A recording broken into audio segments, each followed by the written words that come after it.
Okay, let's get started. Welcome to Budget and Tax, everybody.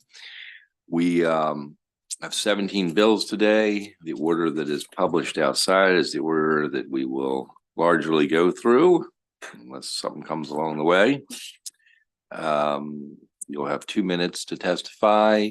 You'll hear a buzzer when you have 10 seconds left, and you'll hear a louder buzzer when you have no seconds left. And that's about it for the rules. And we're going to get started with Senator Kagan, Senate Bill 459.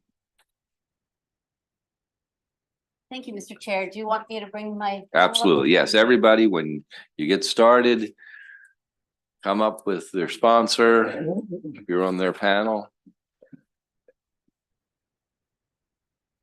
Mr. Chair, members of the committee, for the record, Cheryl Kagan, very proud to be the senator for Gaithersburg and Rockville. This is going to set land speed records, hopefully, for you today. This is a pretty simple bill. The Mega Council, which was the Maryland Efficient Grant Application Council, was passed unanimously with all 47 senators as co-sponsors in 2020. And this is about streamlining our processes for our nonprofits to make things easier for them.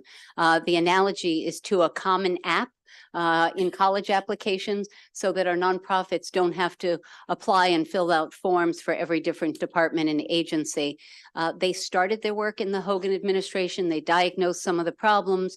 This committee and this body passed and is law now the prompt payment parity, which was one of the issues that was diagnosed because nonprofits were not being reimbursed quickly.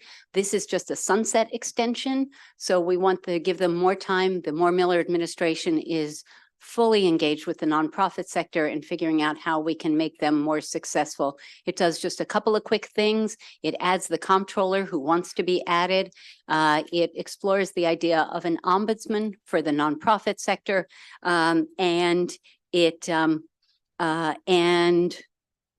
There's an annual progress report, all that. There is an amendment. We had thought that the state auditor would be a good idea, but he thought that there might be a conflict there. So we're removing the state auditor from the bill as drafted, and the governor wants to appoint the chair of the council. So with that, I'm happy to take questions, but it's pretty simple. Thank you for your time and attention. Okay, and move on with your panel.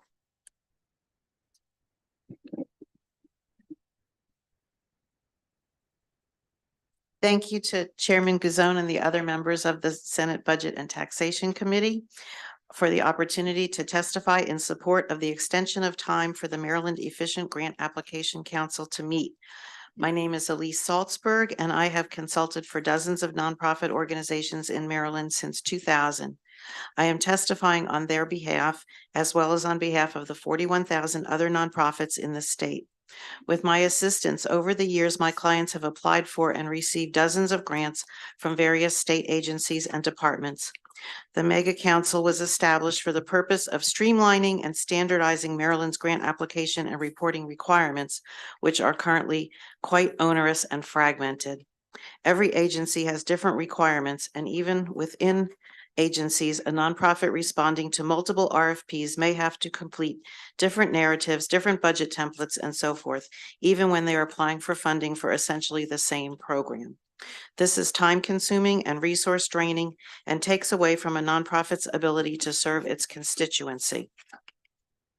The COVID-19 pandemic and a lack of staff support prevented the Mega Council from completing its work and making recommendations for improvements within the time frame of the original legislation. Senate Bill 459 would extend the time frame to 2028, which is more realistic. This bill also adds the comptroller or her designee to the council, which will assist in making sure that the final product is consistent with best practices and that it meets the needs of the nonprofits and of the state agencies. The addition of the state grants ombudsperson will assist in reaching these goals as well. The ombudsperson will also be helpful in resolving delays in the grants process, which unfortunately happen frequently.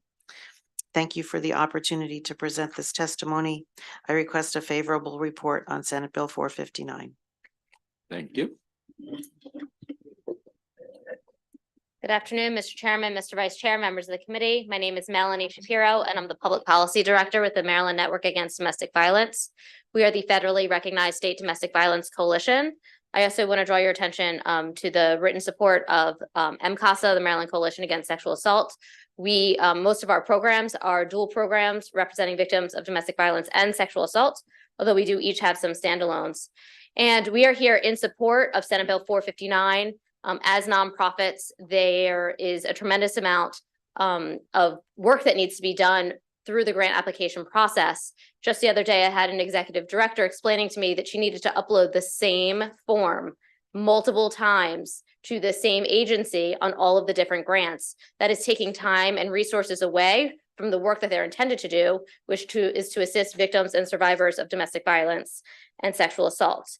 There are a whole host of other benefits to the mega council. They can look at common definitions, having portals so that agencies can pull common documents and not need it to be submitted individually by all the different nonprofits. So for all those reasons, we're urging a favorable report on Senate Bill 459.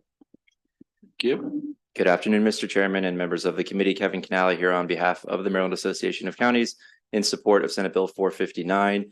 We are really interested in some provisions in the bill that alter the charge of the council to try and streamline this process, to try and make sure that even our smallest county governments are on a level playing field compared to the big ones, because the smaller counties don't have the resources and all the bodies necessarily to be able to go out and figure out the federal grant making process, see what grants are available at the state level. So we feel like this bill really would level the playing field for our smallest jurisdictions, and we'd urge a favorable report.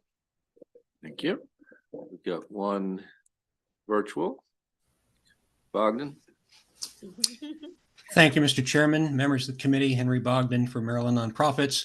The senator and the other witnesses, I think, have pretty much explained the bill. Starting this effort at the beginning of a pandemic didn't turn out to be great timing. But I mean, I think especially with the support and interest of the Moore administration, we can make real progress. Most of the problems have stayed the same. I do want to thank the committee for your help and work getting the prompt pay bill passed last year. Major improvement. We're monitoring how that works, but I'm hearing fewer complaints about problems like that. So look forward to working with you. Thank you. Very good. Thank you. Any questions for anyone? Thank you all very much. Thank you, Mr. Chairman. Thank you all. Senator King, 576 and 577. Have your panels come up.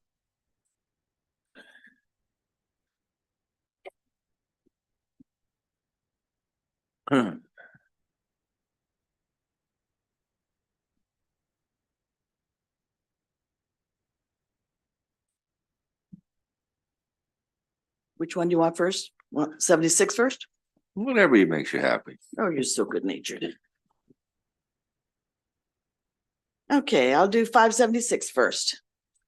Mr. Chairman and members of the committee, as you know, the State Department of Assessment and Taxation, SDAT, is a state agency charged with assessing properties throughout the state. Their efforts bring millions of dollars in revenue to our local governments.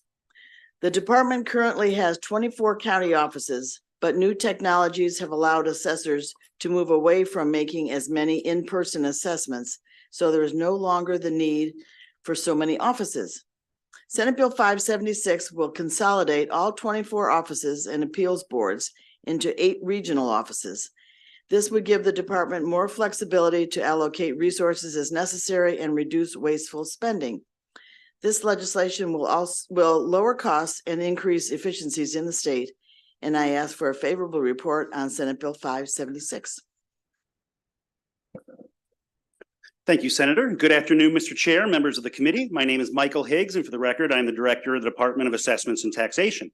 Senate Bill 576 would consolidate the department's 24 Rio County assessment offices into 8 regional offices and would also consolidate all 24 county property assessment appeal boards into 8 regional appeal boards and clarify that staff on the department's property assessment teams cannot also serve on their appeal boards. In its ongoing process to find efficiencies in its services, the department has identified significant challenges in its county real property assessment offices due to strains on current funding and staffing. Last year, the department's Anne Arundel County Assessment Office had 0 commercial property assessors on staff, and our Prince George's County office consistently struggles to retain quality staff, for just 2 examples. County offices already have limited flexibility to shift assessors to meet the state's property assessment needs, a process which brings millions of dollars in revenue that local governments across the state rely on.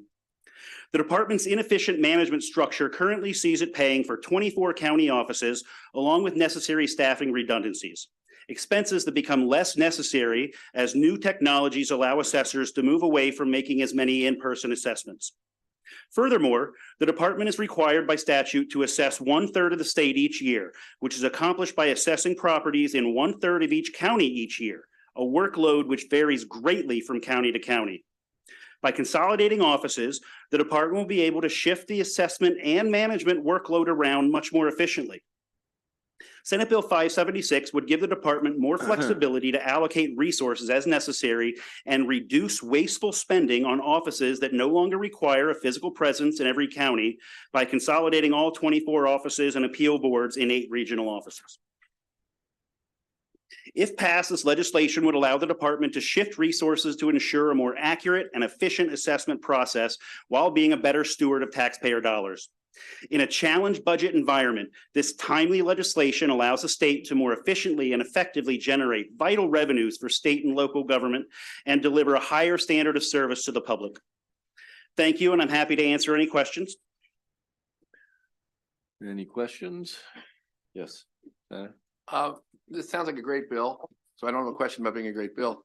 How much do people physically use your offices, meaning customers? I don't mean your staff. What percentage are people coming into your office as opposed to dealing with you online, as opposed to dealing with you over the phone? It's less and less. We have some offices that barely have any foot traffic at all. There is really no need to come into your local assessment office at any point other than possibly for an appeal if you have a face-to-face appeal. But we've made our other appeal options available, and more people are taking advantage of the online appeal process. They don't even have to come to the office for that any longer. That's terrific. So the only reason for a face-to-face interaction, it sounds like, is if somebody asks for a face-to-face appeal? Yes, Can you send us some rough data on that? absolutely. That would be, I think it's terrific. I'm all for what you're doing. Second question is, correct me if I'm wrong, but I think of what you do as mostly collecting, analyzing, and manipulating data. That is true. So where are you in terms of thinking through the efficiency advantages of AI? So we have a project in place or in process right now to put an RFP on the street for a new assessment and valuation system to replace our current system that feels like a Windows 3.1 interface. It's slow and tedious. It has a bazillion tabs across the screen that open up, and when we train new assessors on it, you can just see their eyes glazing over, wondering if they've made a bad choice. This new system that we're going to go to will have a lot of new tools available to us to allow us to access big data sets, allow us to look at some generative AI for coming up with property estimates that we can then look at actual sales models and really tighten up our data. I've seen some excellent demonstrations over the last couple of years, and the technology is very close to being ready for us to roll out in Maryland. So the RFP and the proposal would include folks' ideas for generative AI. Yes. Terrific. Thank you. Yes, it would. And I want to thank the Moore administration for funding that project, as well as a 1 grade increase for all of our assessors and a 2 grade increase for all of our commercial assessors. If you talk to any of my predecessors, they're going to tell you that SSTAT's standing in the totem pole of the government is well below all of our guns and hoses, our widows and orphans, all of other government You don't want to go there. priorities. No, I got it. And this will help us quite a bit. Okay, thanks a lot. Thanks, Mr. Chair. Senator Alford. Thank you, Mr. Chair. Thank you, Director Higgs. I had in my head while you're testifying that this will lead to greater efficiencies and greater savings for the state, but looking at the fiscal note, it seems like our costs will go up even though we're consolidating from 24 to 8. Can you? We speak to have that, please? more work to do than we know what to do with right now. What I need is to be able to use our resources more efficiently. I don't want to save the state any money with this. I want to keep spending. In fact, I'd like to consolidate and then see our budget increase a little bit. But at the very least, please don't take any money away by doing this plan. We need the resources to put toward assessments. Maryland has about half the number of assessors per parcel as similarly situated jurisdictions around the country. So we are a little bit resource starved and we need help. So this will help us better marshal our resources that we have. I couldn't agree with you more. And we've had this conversation, I feel like year after year about your desperate need to have more staff to make sure that assessments are done accurately, efficiently, all that. I could also envision a world in which this consolidation to 8 could hamper your ability to recruit if folks have to drive a longer way to actually get to the office as opposed to being in Anne Arundel County or. It could, but there Okay. are certain parts of the state where it is easier to attract talent at the state mandated salary limits. For instance, I have a very hard time keeping clerks, office services clerks in my Montgomery County office because Montgomery County government will pay them 30, 40, 50 cents more on the dollar to go move boxes around or something for the county government than I can pay them working in Montgomery County for the state government. And there's a few other offices where we have that issue. And I think that we could better marshal our resources by coming up with certain offices that specialize in certain tasks. We have an office that specializes in handling veterans exemptions, another that handle religious exemptions, and they become specialized in that rather than having 24 different offices that need somebody to know about how to handle religious exemptions and things that are very complicated, very nuanced. It takes years and years of practice, training, and education to be able to understand these things properly. And right now we're spread so thin, we're not able to properly specialize, I believe. Thank you, Mr. Chair. Thank you. Thank you, Director Higgs. Appreciate you guys bringing this to us. You talked about resources a bunch, and I guess what I want to hone in on is the resources you guys make available to our constituents, your customers. And so we talk about this regional approach, and maybe I missed it, and if I did, I apologize. Do you have an idea like where these locations will be within those regions? Specifically, I'm looking at Western Maryland. You have Garrett, Allegheny, and Washington, which is, I know, one of the largest geographical districts in our the makeup of our election, so to speak. So I can only imagine if someone is in Oakland, Maryland, and they have to drive all the way to Hagerstown, that could be, a barrier or a challenge to them. So I don't know if you could speak to any type of idea where some of these centers would be proposed. I believe that is in the language of the bill. Josh, where the locations? So in the language of the bill, we do specify that each region has to be located in one of the counties in the region. We don't have specific siting locations at this Yeah, time. that was, I figured it would be Okay, one yeah. of 3 because I see there's 3 counties. Yes, Which one? and Because- that might end up being a long drive for people in Oakland if they needed to be at the assessment office in person for some reason, once every 3 years, possibly. Absolutely. Okay. I acknowledge that, but it's something that I believe is necessary and a very small price to pay for the large benefits that we would get out of it. I appreciate the answer. Thank you. Thank you.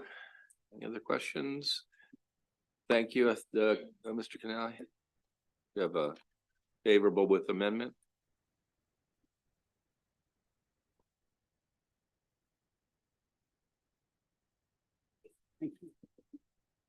Good afternoon, Mr. Chairman and members of the committee. Kevin Canali here on behalf of the Maryland Association of Counties in support of the bill with an amendment. I appreciate the dialogue with SDAT on this bill, and certainly we understand that their resources are stretched. I can tell you that county elected officials have heard a lot about this bill, and they're concerned that of what they're hearing from constituents, I think along the lines of the questions you've already heard. So what we would ask for, we don't have an issue if SDAT wants to regionalize, and if they want to save money and hire more assessors, that's a good thing. But what we would ask is that the amendment would be that each county in the affected area would need to sign off on that first. And I think that goes to Senator Quarterman's question a few minutes ago about the distances. And so right now there's I think they'd like to see a public process for a change like this. And by allowing that sign off, you'd be able to have a public process locally and your constituents can weigh in. I think especially when you're talking about any sorts of change to assessments, it becomes a hot button topic. So We appreciate the bill. We understand SDAT needs resources. We hope that they can get it from the state, from the budget, from the General Assembly. But at the same time, I just think there needs to be some sort of a public process to deal with constituent issues and to hear their feedback before we move forward with a proposal like this. So support the bill with that amendment, and I'm happy to answer any questions. Questions? Thank you all very much. Next bill, Senator. I have Senate Bill 577. Yes.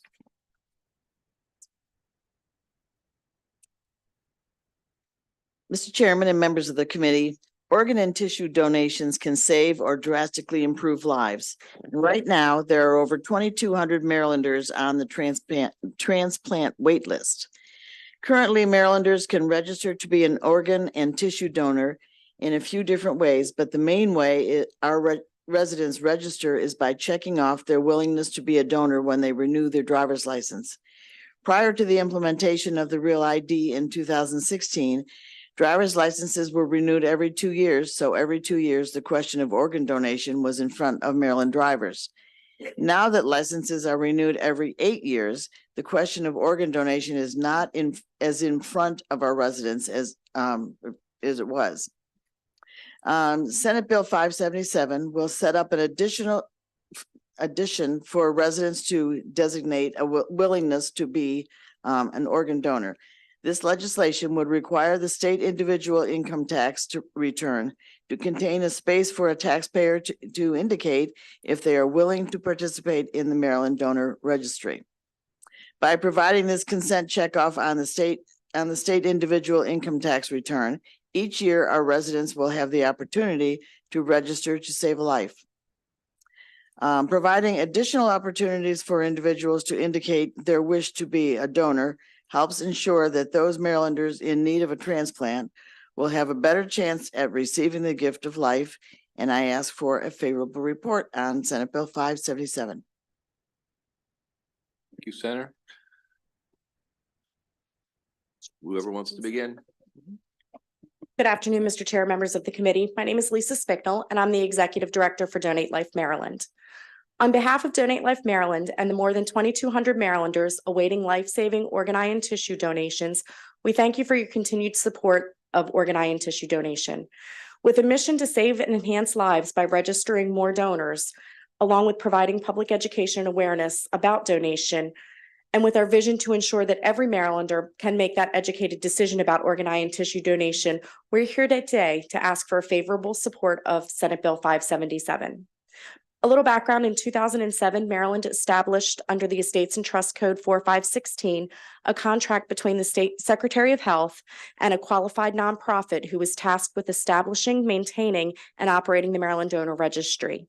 This code also establishes the cooperation between that registry and the Motor Vehicle Administration for the purpose of transferring to the donor registry all relevant information regarding a donor making, amending, or revoking their anatomical gift. Since 2007, Donate Life Maryland has proudly been the state authorized nonprofit contracted by the Maryland Department of Health to oversee the donor registry. This system has been the most effective way for donor registrations across the state, seeing approximately 2.2 million of the current 2.8 million Marylanders registered. With implementation of Real ID to renew license every 8 years, this has removed a great number of people who will be reached each and every year. With approximately 2% of deaths that occur that can be organ donors, placing Marylanders currently on a wait list at a high risk not to receive their transplant. Senate Bill 577 would enable an individual to designate a willingness to be an organ donor on their annual state tax return income. It would require the state individual income return to contain a space for a taxpayer to indicate if they are willing to participate in the Maryland Donor Registry. By supporting this additional avenue to register as an organ, eye, and tissue donor, we can ensure that the over 2,200 Marylanders currently on the wait list can receive their much needed transplant. Thank you.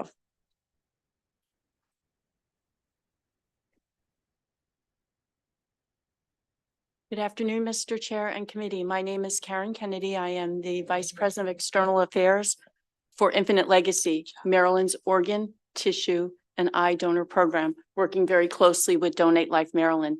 Our team has the privilege of working in Maryland hospitals with the healthcare team, supporting families whose loved one is going to be a donor, and coordinating with the transplant centers. Lisa mentioned the thousands of people on the waiting list in Maryland. What we do know when we work with families is knowing that their loved one had designated their wishes to be a donor is of great comfort and meaning. And this bill helps to expand the opportunities to do that. This will help Marylanders who wish to be a donor, their families who honor that wish, and the patients who are waiting on the waiting list. So on behalf of Infinite Legacy, we are favorable for this bill, and thank you.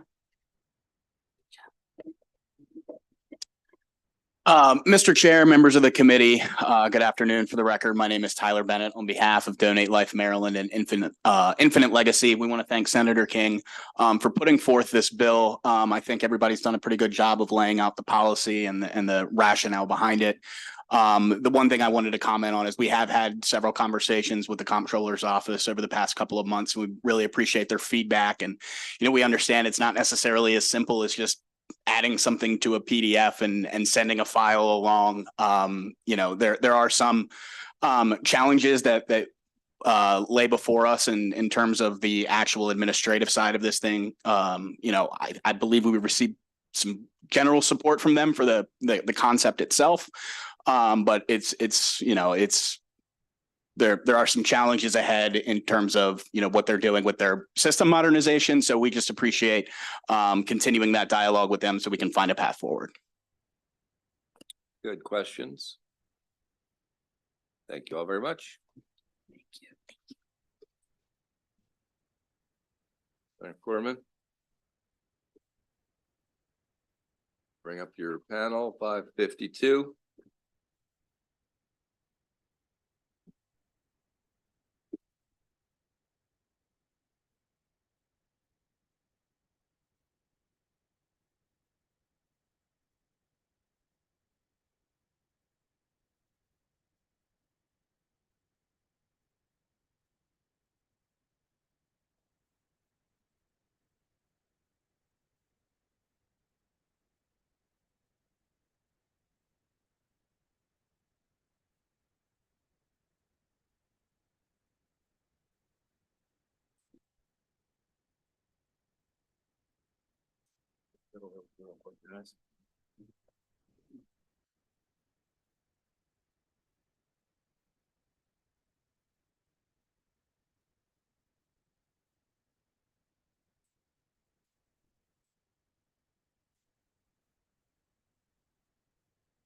All right. Chair Gazoni, Vice Chair Rosapet, members of the Budget and Tax Committee, thank you for the opportunity today to present Senate Bill 552, broadening options and opportunities for students today, better known as the Boost Program. For the record, I'm Senator Paul Quarterman, District 2, Washington and Frederick County. Since 2016, the Boost Program has shown great success in offering opportunities to students who need them the most. These vital scholarships, over 14,000 of them have been offered through this program, go directly to low income non-public school students who are eligible for the free and reduced meals program. As we learn more about the uniqueness and diversity of each student's educational needs, programs like Boost set children up for success and a solid future with options for more individualized experiences. Children and their educational successes are the focus of this bill. When children thrive, their families and communities can thrive as well. Colleagues, this bill basically codifies our existing Boost program with a slight escalator in the next few years. However, I would defer obviously to the wisdom of the committee moving forward, but would stress the need to have this codified in some form or fashion in an effort to move forward and sustain these vital scholarships for those individuals who need them the most. So again, I thank you for the opportunity today to present this bill, and would ask for a favorable report. And then I would like to allow some of our family members here to speak to what they've gotten out of this program. So start first. Everybody give your name. Good afternoon, Senators. My name is Lina Leon. I have been married for 18 years with my husband, Oscar Telles, and our kids are both scholarship beneficiaries. When it came to the time to ask to choose for an education to our first son and attend a school, it was important to our family, as many in our community to attend to a Catholic school. My husband is a hard construction worker and is a very organized and responsible administrator of our income at home. Having a family these days is a huge economical responsibility, and my husband overlapped his time and his outside work and continued to work at home in his office during the nights to provide not only for our needs, but also for the education we never doubt it was right for our kids. It was never easy to give up family time, but while we did continue doing these efforts, our kids were doing so well in their school, and we knew the efforts were worth it. It was the right place for them to be. When COVID-19 hit, the pandemic negatively impacted my husband's company, leading us to the question whether we should keep our kids out of their school. Aside from that struggle, a new baby was on their way, and our principal suggested to apply to many kind of scholarships, including our boost. Now, we literally depend 100% on the program to continue attending this school. We have one of our kids in a public high school, which is the best for him. But for the others, the Maryland Boost program gives us the emotional and economical relief that we need for our families to continue growing. I know for a fact that we will give in return honest, responsible, respectful, current, and core value citizens to the American society. And they're going to be able to contribute with leadership and hard work in any field they will decide to follow. Like our family, there are hundreds of families in our community that relate on these programs' help. I know, and I kindly ask you to consider maintaining the Maryland Boost program available for those who, like my husband and I, have chosen freely to provide a different type of education for our children. Thank you and have a blessed day. Thank you so much, everyone.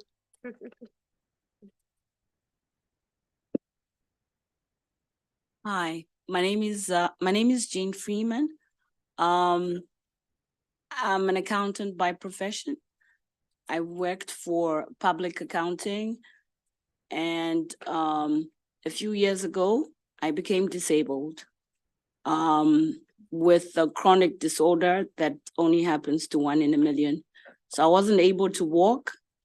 I wasn't able to do anything. My husband, Myron, served in the military as a medical officer in the Army. Just when I recovered and was able to walk from wheelchair to walker to crutches, my husband went into the hospital pre-COVID. He died in 2020. That left me to support my kids and who were in private school, and now we couldn't afford any fees for them. So with the Boost program, we were able to continue to support our kids, put them in the community that loved them. When we were going through our hardship, the school supported us, brought food every day at our door. The school has helped us. The Boost program has helped me and my family to make sure my kids' education continues. My daughter now is in high school. She is graduating at Academy of the Holy Cross, and my son Malcolm is graduating at SJB. Thank you for your support. Please don't take this bill away. The people like families like me who really need it the most. I appreciate you all.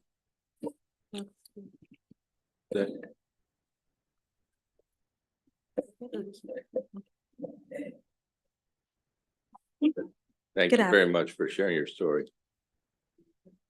Good afternoon, everyone. My name is Janet Jimenez, and I'm here today to share a little about my family experience with the Boost Scholarship Program.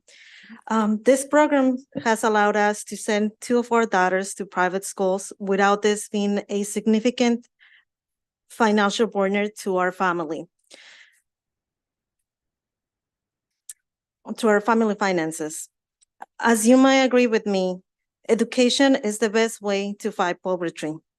Thanks to Boost program, we are able to send our daughters to an institution where their lemma is small classes, big results. This education environment will be something really hard to provide for our kids without the help of programs like Boost. Being in a school that gives them a better chance to succeed in life despite all the cons, being a female, being part of a minority, not coming from a wealthy family. And it also opens the door for people like us. I'm happy to share that when Amy, here with us today, entered pre-K, she was the only Hispanic girl in her class. She is now in 6th grade.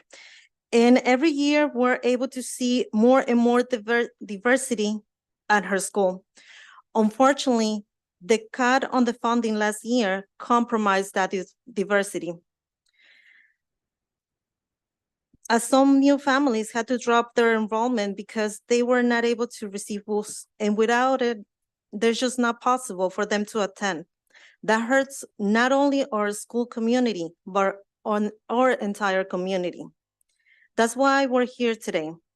We need this bill, and we need this bill to provide more funding. Thank you very much for your attention, for your time. And please keep in mind all the benefits for the kids when you're ready to vote on this bill. Thank you. Thank you very much. Any questions for this panel? Okay, I think do you have others behind you that? There's some other folks I think are signed up this week. Okay, that's great. Just switch out with those folks. That'd be great.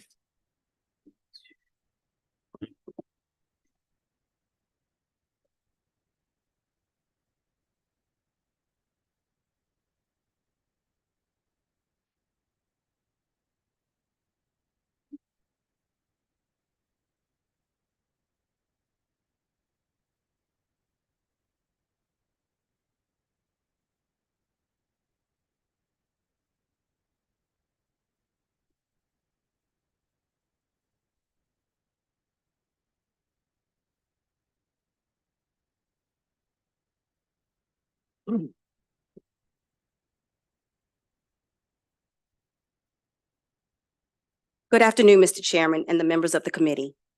Thank you for hearing us today in support of this lifeline of a program. I'm Nefertari Lee, and I was a Boost recipient parent for my son, Bryce. Bryce had the opportunity to attend a private Catholic school on the Boost Scholarship for 4 years. He's went on to college and is thriving due to the opportunities that started with Boost. When Bryce received Boost, I started to help other parents to apply and just get involved. I started to see the difference that the options provided by Boost made in the everyday lives of these families. And I just wanted to be here. I wanted to be present. And I wanted my passion for education to just become involved with Boost. So that's why I'm here. After my son has graduated, I'm now the parent leader of the Boost Scholarship Coalition, which is a coalition of thousands of supporters and parents of Boost. During Bryce's freshman year, we lost my oldest son due to gun violence in Baltimore City. Bryce was lost too. Bryce's school rallied around our family and made sure that our trauma was addressed and supported. He went on to graduate with straight A's and left his school as the first African-American soccer captain that the school had ever had. Bryce was accepted into every college he applied to. This is about more than just an education. Bryce got an excellent foundation for his future. He gained a sense of self-worth, confidence in himself, and passion for others. He also got to see himself as a leader and was placed on a platform to promote change. These stories don't end with Bryce. These kids are our future. We need good public schools, but we also need good supplemental options provided through Boost as well. And these two don't have to be mutually exclusive. We need this legislation. We should not have to rely on budget language every year. For example, this year's budget included phase-out language that would ultimately end Boost. But we are thankful and grateful to Governor Moore for removing said language in his first supplemental budget. I thank you for your time.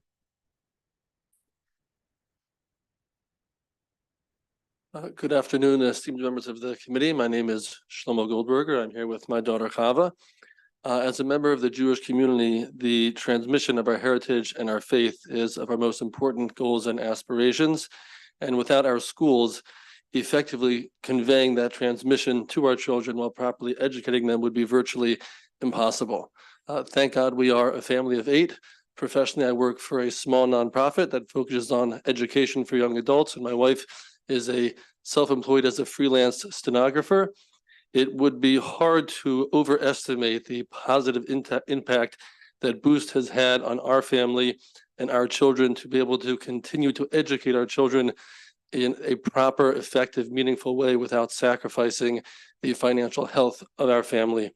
It is my sincere hope that you will strongly consider and pass Senate Bill 552 that will enter permanent Maryland law. I thank you for your time and this opportunity. Good afternoon, Chair Gazone, Vice Chair Rosapep, and committee members. I thank you for this unique opportunity to address you today. My name is Chava Goldberger. I'm a resident of Baltimore City, and I'm a middle school student of Beis Yaakov School for Girls in Baltimore. Beis Yaakov is a participant school in the Boost program, and I am one of the many students attending Beis Yaakov who has benefited from Boost scholarships. There are two purposes for my coming here today to address you. Firstly, I must express my appreciation to the distinguished members of this committee. If not for your support of the Boost Scholarship Program each year since 2016, it would not have survived as long as it has. Each recipient of the 23,000 scholarships that have been awarded since it began owe a debt of gratitude to you. For this, I say thank you. Beyond our appreciation for the past is our hope for the future. Since the Boost program began in 2016, the funding gradually increased from $5 million to $10 million, thus helping so many more kids. Last year, however, $1 million in precious funds was sadly cut from the program. Hundreds of my fellow students who so desperately needed this opportunity were deprived of getting it. Senate Bill 552 will address this issue head on. For one, it will make the Boost program part of the permanent Maryland law. Secondly, it will return it to its path of growth through the modest funding increases it proposes over the next number of years. The Boost program is a proven success in Maryland. It has efficiently provided Maryland's children with an opportunity they otherwise would not have. That is how it has been in the Jewish community that I am from, and so it has for communities of faith across our great state. Allowing this program to continue in its growth is without a doubt a great necessity for Maryland. We ask you, the members of the committee most familiar with the great work of this program, to show your colleagues that the Boost program must remain and must thrive. By passing Senate Bill 552 this year, you will surely be delivering that message. Thank you for listening to my testimony, and thank you again for this wonderful opportunity. Sure, thanks. Thank you very much. For the record, Garrett O'Day, Deputy Director of the Maryland Catholic Conference. On Boost in general, with the agreement that was cut last year, we thank you so much, all the members of this committee, as well as Senator Quarterman, for bringing this bill, and profusely thank Senate President Ferguson for standing up for the underdog here. To all of you, thank you so much for that. With that being said, just to highlight quickly a couple of the reasons that a bill like this is warranted. The program has been a little bit hamstrung in the sense that it's been at 185% of the federal poverty level since its inception, and that's a household income about $55,000 for a family of four. And if the opponents, whoever may oppose a bill like this, were to agree to give it 2 or 3 years at a modest 300%, where our pre-kindergarten expansion program starts, for example, I would bet that we'd see 50,000 applications for these scholarships. And the second reason is that this year there was, just going on the scholarship rate as stated, $18 million in demand from parent applicants for the $9 million that was available. So there's a couple of thousand students who were denied because of the fact that there wasn't enough money to go around. Although we are very appreciative for the family, or for the program, for the families that did get in, and for the funding that was provided last year by this committee and this body.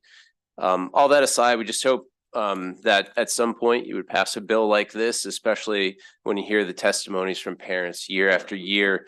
We just hope that hearts and minds are changed just a little bit more each year and year, seeing the good this program does and what it is continuing to do. So thank you very much for hearing from us today.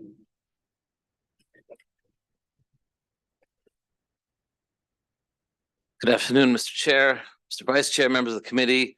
I mean, what is there more to say? Thank you for this program.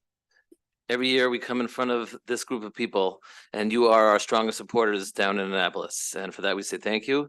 And for all the reasons that you've heard from my co-panelists and the previous panel, we need this program to continue. So anything that you can do to strengthen the program, to codify it as the senator's bill, this bill is trying to do, is something that we sincerely request. And thank you again. You, any questions for this panel? Thank you all very much. Thank you. Does that conclude, Senator? Does that conclude your witnesses? Okay, we'll move on to Senator McCray is not here. What's it? Oh, I'm sorry. I apologize. We have an unfavorable.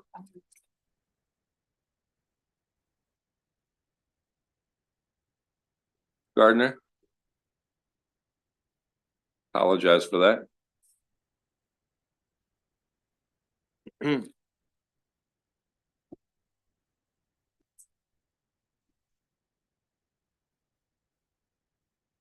Good afternoon, members of the Senate Budget and Taxation Committee. For the record, I am Shamoya Gardner, Executive Director of Strong Schools Maryland, here in opposition to Senate Bill 552. Now, there are several key reasons why we have this stance, and we urge the committee to adopt it. First, it's worth acknowledging Boost is not on the chopping block. It's fully funded in the governor's budget and sufficiently funded for all current participants to continue participating, as well as their siblings. Second, public dollars are for public goods. That is something that we ought to hold to, especially in times of economic strife. Third, the bill does not provide a rationale for increasing allocations to the program and is proposed without any evaluation of efficacy or progress towards the legislature's 2023 condition that the Boost Board demonstrate improved outcomes or some sort of consideration for students with special educational needs who are systemically and historically underserved by the program. There is also no dedicated revenue source outlined in the proposal for the spending increases. This as the state faces the $761 million structural deficit for this year that you all are intensely familiar with. We're also about 2 school years away from being unable to fully fund the blueprint for Maryland's future and on track to fail to keep our promises to public schools for the second time in recent memory. The Department of Legislative Services, in its fiscal and policy analysis of the bill, confirms that the bill would, if passed, result in direct trade-offs for local governments and the state when it comes to funding public and private schools. For these reasons, the committee should urgently consider spending attention on building world-class schools that work for all, because all students do in fact deserve that high-quality education. But we don't want to put money after a cause without ensuring that we have the data behind it. So for those reasons, we urge an unfavorable report, and we thank you all for your time. Any questions? Thank you very much. So Senator Corman, you got 574. Lots going on up here. Actually, the timer thing is not completely working, and so you won't get that buzzer, but the clock still works. So I have not jumped in yet, but Understood. if I need to, I will. Thank you. Especially you, Senator Corman.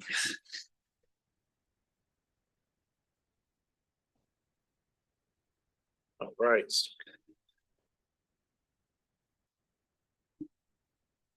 Chair Gazzoni, Vice Chair Rosapep, and members of the Budget and Tax Committee, thank you today for the opportunity to present Senate Bill 574, the sales and use tax exemption for aircraft parts and equipment, repeal of the reporting requirement and sunset. For the record, I'm Senator Paul Quarterman, representing District 2, Washington and Frederick counties. Colleagues, in 2020, it was the wisdom and leadership of the individuals on this committee, many of which are still here today, that passed the original aircraft part sales and use tax exemption bill. At that time, there was a 5-year sunset and a reporting requirement on that legislation. As we approach the sunset, this bill simply repeals that sunset as well as the reporting requirement. As we are aware, Maryland is home to 33 public use airports, 2 of which are owned by the state of Maryland. A variety of the states around Maryland already have and continue to utilize this tax exemption in their states. And due to that proximity, Maryland must remain competitive to incentivize airline industry leaders to remain and continue to attract new aviation business to our region. In short, allowing this exemption to expire will put Maryland and the aviation industry at an economic disadvantage. It would contradict what we just heard earlier today with our governor saying about keeping Maryland competitive. Thank you for your consideration, and I respectfully ask for a favorable report on Senate Bill 574. Thank you. Thank you.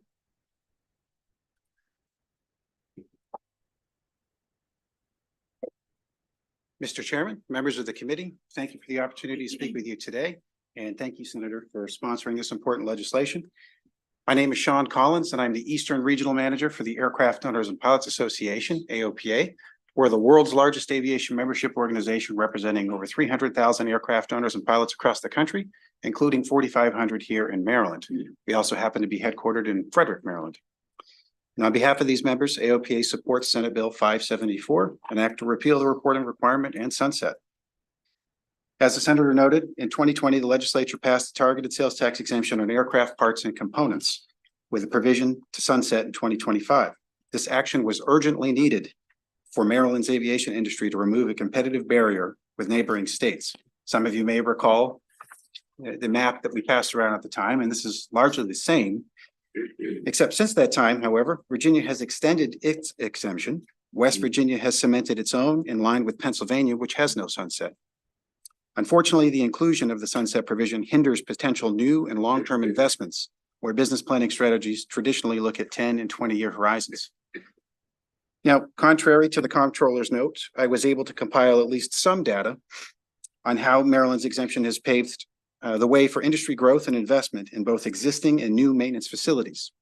Of the 9 facilities that have responded to the AOPA survey so far, collective employment at these companies has increased from 21 staff in the year 2019 to 61 staff in 2023. That represents a 290% growth in employment opportunities in just those 9 companies. At the St. Mary's County Regional Airport, the number of maintenance facilities increased from 2 to 3, while quadrupling the number of staff associated with those services from 4 to 16. It also included a new flight school that operates 6 new aircraft from the airport. At the Bay Bridge Airport, the Chesapeake Sport Pilot, a woman-owned flight school, expanded by opening maintenance department catering to light general aviation aircraft. Last year, they expanded their operations to include Tipton Fort Meade Airport and are now considering additional investments to secure a more permanent future. Royal Aircraft Services at the Hagerstown Airport in Washington County invested new infrastructure to expand service offerings that include an aircraft paint shop, which is the first of its kind in the state. And these are just a few examples of how this targeted exemption have spurred new development and generated new and good wage paying jobs across the state. So with that, we urge you to find a favorable report on this bill, and I'd be happy to answer any questions that you have.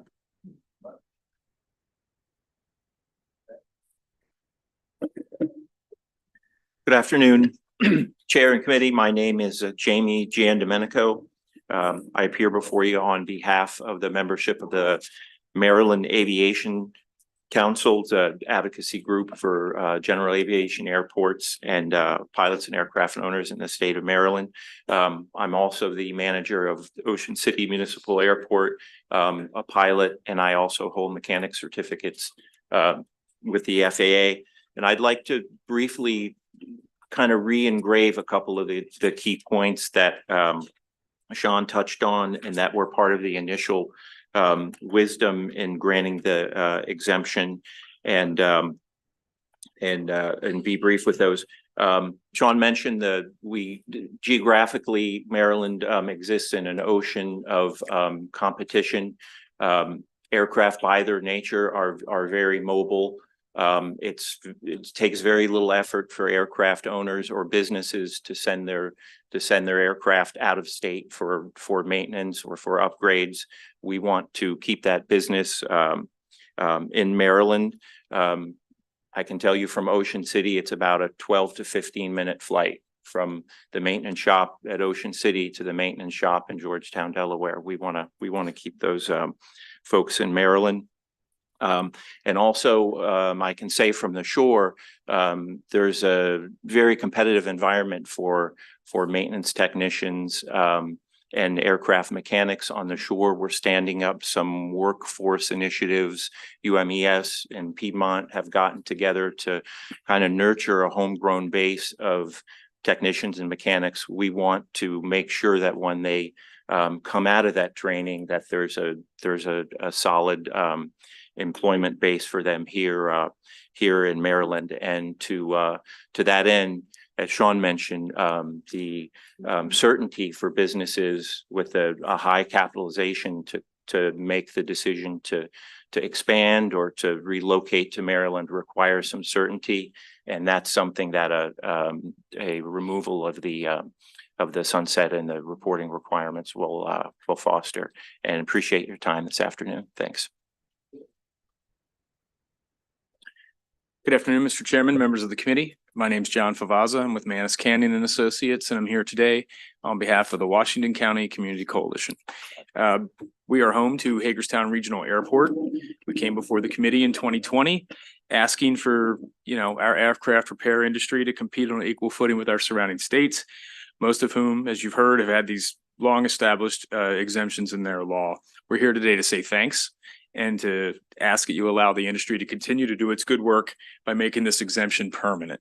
Our airport is home to about a dozen aircraft maintenance related companies, and is also the home to the Pittsburgh Institute of Aeronautics, which is Maryland's first and exclusive FAA certified airframe and power plant training provider. We're fortunate to have this training center here in Maryland, and what this legislation or what the 2020 change allowed is to give the opportunity for these individuals trained in Maryland to find jobs in Maryland. As Mr. Collins indicated, we're seeing evidence that the 2020 legislation is giving our industry exactly the boost we were hoping it would. We're grateful for the committee's decision to put us on an equal footing with our competition, to allow us to grow jobs, grow the tax base, increase economic activity throughout our state. Thank you to Senator Quarterman for sponsoring this legislation, and we ask for a favorable report. Thank you. I'm Paul Ellington with State and Local Advisors. I'm here on behalf of the Maryland Aviation Council, but also Cambridge, Crisfield, and Worcester counties. This is also has a public safety component, especially on the Eastern Shore, where oftentimes there are life-saving efforts at sea, at the bay, and in the ocean. And oftentimes our public safety, whether it be the Coast Guard, whether it be local law enforcement with an aviation component, they utilize the general use airports. As Jamie indicated, UMES is starting its school, but so is Anne Arundel County Public Schools is entertaining the idea of working with Tipton Airport, as is Prince George's Community College considering the idea as well, because Jamie could speak to it better than I, but there is a worldwide shortage of aviation mechanics as there are pilots. But with the aviation mechanics, one of the, we can train, they can train people in FAA approved schools, and they can take those tools across the world, and the starting pay is very impressive. And as we all know, part of the Kerwin Commission's report was that we invest in career and technical education. So we believe that at aviation, as John indicated, we have a school in Hagerstown now that's thriving. So I would ask, and not take more of your time, a favorable report on this bill. Thank you very much for your time. Thank you. Questions? Senator Jennings. I just have a question about the actual bill when it was drafted, and maybe the gentleman from AOPA could better describe. I don't want to go too far down a rabbit hole on it, but looking at when it defined what and classified this, it has a maximum takeoff weight of 12.5 pounds or a maximum gross takeoff of 12.5. It's primarily used for interstate or foreign commerce. It's kind of a broad, I know that's kind of the classification between private, civilian, or lightweight aircraft to heavyweight. Just, do you know why we didn't use any other category, class, or type ratings there? Yes, so the 12,500 pounds is the FAA's definition for large aircraft. And there was a concern on the committees when the bill first went through. The that there was a certain segment of the aviation industry that was going to benefit unfairly. And so that's where the interstate and foreign commerce clause was attached, was to those large aircraft. So it should include all aircraft below 12,500 pounds, and then those above that weight that are used in interstate and foreign commerce. Okay. That explains it then. Thank you. Senator Bailey? Thank you.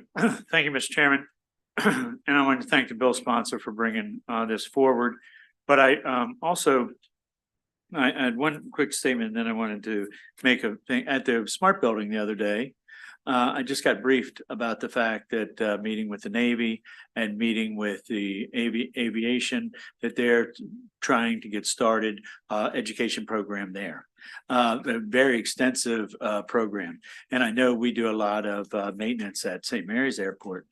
But if this doesn't go through, when the sunset isn't provided, it's just minutes away for them to go to Virginia, to somewhere else where they can get this same benefit. Is that correct? Yeah, so this will keep a lot of benefit in our state. Yes, I'll jump in there. Again, we'll have an updated map here for you soon, but at the time we passed this, West Virginia was working on their own exemption. They've cemented theirs permanently, as Pennsylvania has had theirs cemented since 2013, and Virginia first adopted theirs in 2017 and have since extended theirs further. So Maryland is effectively surrounded by states that goes all the way up to the state of Maine that provide this exemption and others. So it's imperative for the state to protect the industry by maintaining this exemption, because if we're not taking steps to get ahead or at least maintain, we're automatically falling behind. Thank you. Senator Solly? Thank you, Mr. Chairman. Thank you for this bill. So just in the state of Maryland, it covers every airport, or is there other, it does cover them all? Yes, sir. It would cover the entire state. So anybody who's purchasing aircraft parts and components and having them installed in the state of Maryland would be covered by this, or is currently by this exemption. Okay. Thank you, Mr. Chairman. Anyone else? Thank you all very much. Senator McCray? 519. Thank you. Thank you.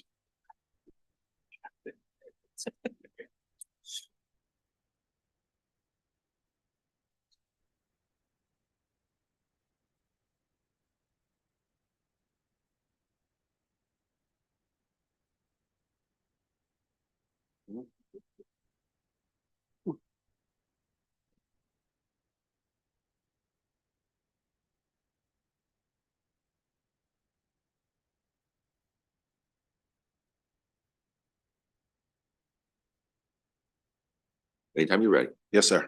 Mr. Chair, members of the committees, for the record, Corey McCray, Senator for the 45th Legislative District, and I come before you here today in reference to Senate Bill 519. Senate Bill 519 is a local bill which just seeks to codify a practice in reference to owner-occupieds, removing them from the tax sale. Mr. Chair, I would be remiss if I did not mention the phenomenal state of the state that our governor had delivered today. But one of the pieces that he talked about was housing. And when he talked about housing, he talked about the influx of lack of housing from that standpoint. In the city of Baltimore, I would say that it's the increase in just vacancies, the dilapidated housing infrastructure that we have in a number of our neighborhoods that need to be addressed. He also talked about those folks that seek to solve problems and those folks that sometimes may not always seek to solve problems from that standpoint. But I do think that partnership is very important in reference to decreasing the vacancies within the city of Baltimore. There are a number of tools that you could do that through. Tax sale is one of them. And one of the things is I do not take any type of pity off of owners that may live out of the state, that may not even be in the state, or whatever it is, that have trees growing out, water damage to other people's properties and things of that nature. This is something that I deal with a great bit. And I believe that a number of the folks that sit at this table today are partners, as the governor has stated, that partnership from that standpoint. They'll elaborate in reference to how that partnership can also help us. But that's what I was looking forward to, and hope that you will be supportive of Senate Bill 519. Thank you, Mr. Chair. Good afternoon, Chair. Gazone. Thank you, Senator McCray. I'm Heidi Kenny with the Kenny Law Group, and I represent tax sale purchasers. We worked with Senator McCray in introducing this bill, and thank you for being the sponsor. I've been doing this for a very long time, and one of the things our industry has always tried to do is protect vulnerable citizens. We do believe by codifying this legislation so that's not just subject to executive order, but that it comes from a state level to protect the most vulnerable citizens of from losing their properties to foreclosure. So that is why we're here today, and hope that you submit a favorable report. Thank you. Good afternoon, Mr. Chairman, members of the committee.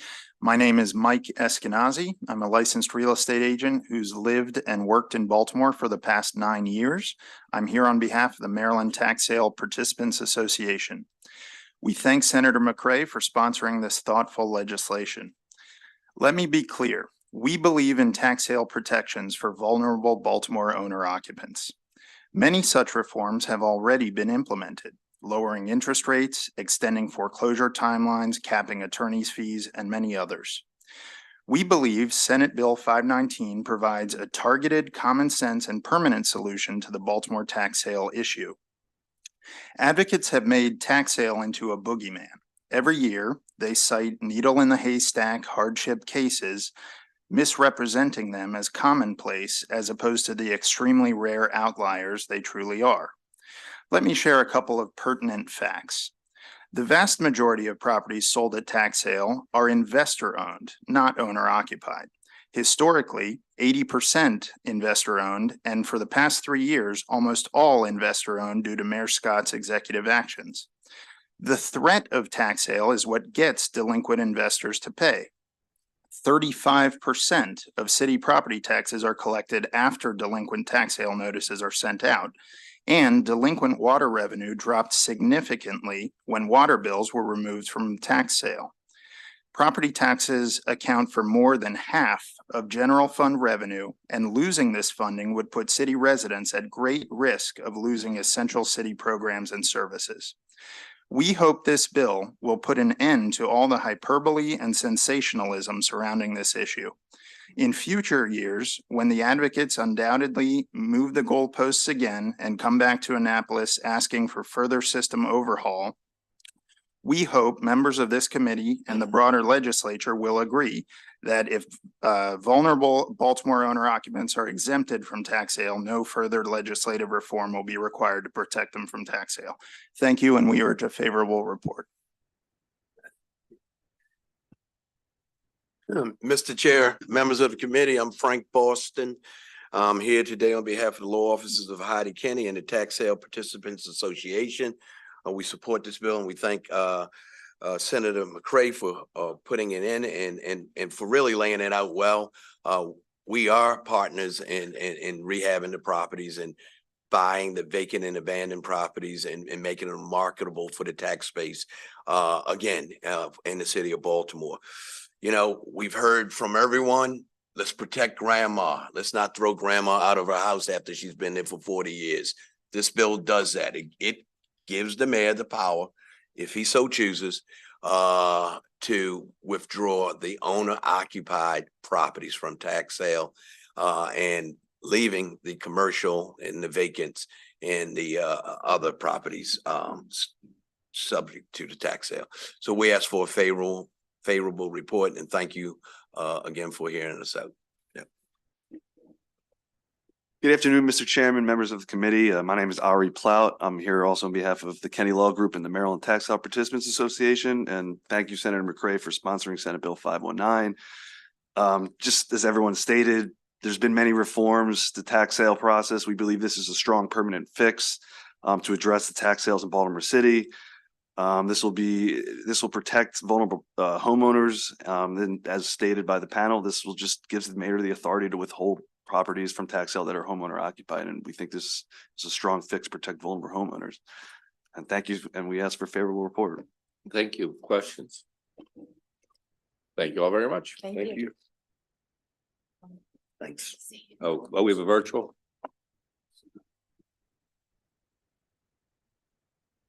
Over here. No? Okay, then we'll move on. 587.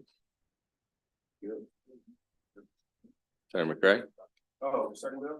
Yes, please. All right. That was quick. Nice. One's out. Yes.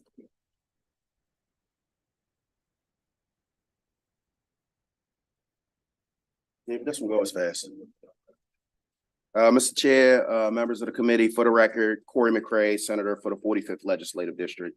And I'm proud to be sitting next to someone that I look at as a fearless leader within the state of Maryland, within that respective business industry.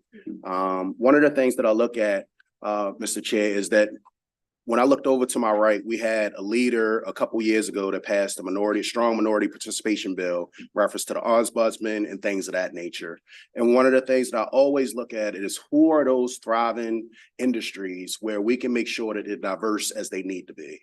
One of the things that I reached out to GOSPA, just to be able to understand how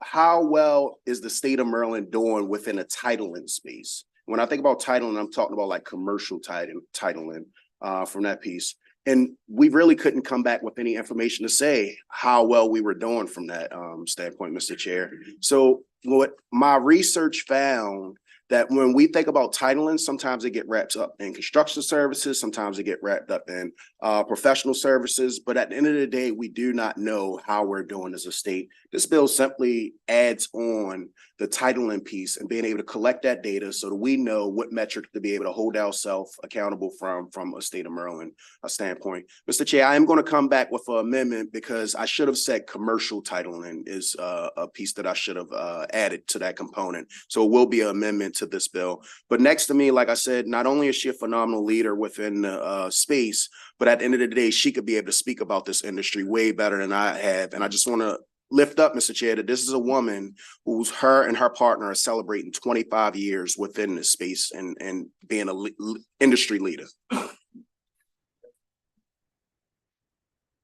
Thank you. Thank you, Chair, Vice Chair, and members of the committee. For the record, my name is Manzella Saunders Owings, and I am the President and Chief Operating Officer of Integrity Title and Escrow Company, LLC. We are a full-service MBE, WBE commercial title insurance company that conducts real estate closings throughout the state of Maryland. So again, I want to thank you for allowing me to come here today, and thank you, Senator McCray, for presenting this bill. I am here to request your favorable report on Senate Bill 587. This will be a new piece of legislation that requires expanded reporting on minority businesses' participation in state procurement, specifically in commercial real estate transactions that require the use of a title insurance company. The bill also prohibits the waiver of a reporting requirement for real property title insurance services by the Special Secretary for the Governor's Office of Small, Minority, and Women Business Affairs. The bill addresses and enhances reporting practices relating to minority business involvement in state commercial real estate projects. Again, the purpose of Senate Bill 587 is to increase the transparency in state reporting requirements for minority business participation, specifically with respect to title insurance and closing services that are needed for commercial real estate transactions. Again, this bill will provide a more detailed understanding of how minority-owned professional service businesses engage in state-funded commercial real estate transactions. By preventing the Special Secretary for the Governor's Office of Small, Minority, and Women Business Affairs from waiving a reporting requirement relating to title insurance services, this bill ensures fair, comprehensive reporting. The legislation promotes fairness and cohesion in documenting minority businesses' involvement in commercial real estate transactions. Commercial real estate is one of the largest economic drivers in the United States economy. In 2022, commercial real estate development contributed $2.3 trillion to the U.S. gross national product. In Maryland, last year in 2023, nearly $1.4 trillion was generated from commercial real estate transactions. This year, 2024, marks our 25th year in business. And although we have established an impeccable reputation, in the commercial real estate sector, we currently participate in less than 0.001% of all commercial real estate transactions in the state of Maryland. This low participation rate is largely due to the fact that real estate developers, lending institutions, colleges, and universities are not legally required to either use or report use of an MBE, WBE title insurance company. These companies can meet their MBE, WBE goals, if they exist, by focusing their hiring practices on brick and mortar contractors with no particular focus on the professional service providers like title insurance companies. When commercial real estate builders and developers are being considered for state-funded real estate development projects, they create a team of professional partners that consist of their network of colleagues and friends. Since they are not required to disclose the identity of the title insurance companies that they use for their real estate closings, they can continue to exclude well-qualified MBE, WBE commercial title firms like Integrity Title. If more attention is not given to participation of professional service companies like ours, there will be no growth in this area with more women-owned and Black-owned companies participating in the commercial real estate space. This is not just about our company, but a bill such as this will help determine the professional and financial futures of these professionals that come behind us. The significance of Senate Bill 587 is that by mandating this expanded reporting on the participation of minority title insurance firms, this legislation aims to shed light on the extent of the diversity and inclusion within state-funded commercial real estate projects. The bill prohibiting the waiver of reporting requirements for title insurance services by the Special Secretary for Governor's Office of Small, Minority, and Women Business Affairs ensures comprehensive and accurate representation of minority business involvement in commercial real estate. We thank you for this time, and we hope for a favorable report. Thank you. Thank you very much. Questions? Okay, thank you. Thanks, Thank you. Senator. Our clock is not working at all now. I thought you just felt the. I did feel that too. I did feel it. Powerful testimony. All right. So the next 5 bills are mine. And as has been my practice over the last couple of years, I like to bring my young team members in to have a little experience presenting a bill. So the first one is Senate Bill 578. And on these, let the panels come forward also. So, thank you, Mr. Chair, Mr. Vice Chair, and members of the committee. My name is Zaina Rose, and I'm a legislative fellow in Senator Gazzoni's office. And I'm here to present Senate Bill 578, Professional and Volunteer Firefighter Innovative Cancer Screening Technologies Program funding.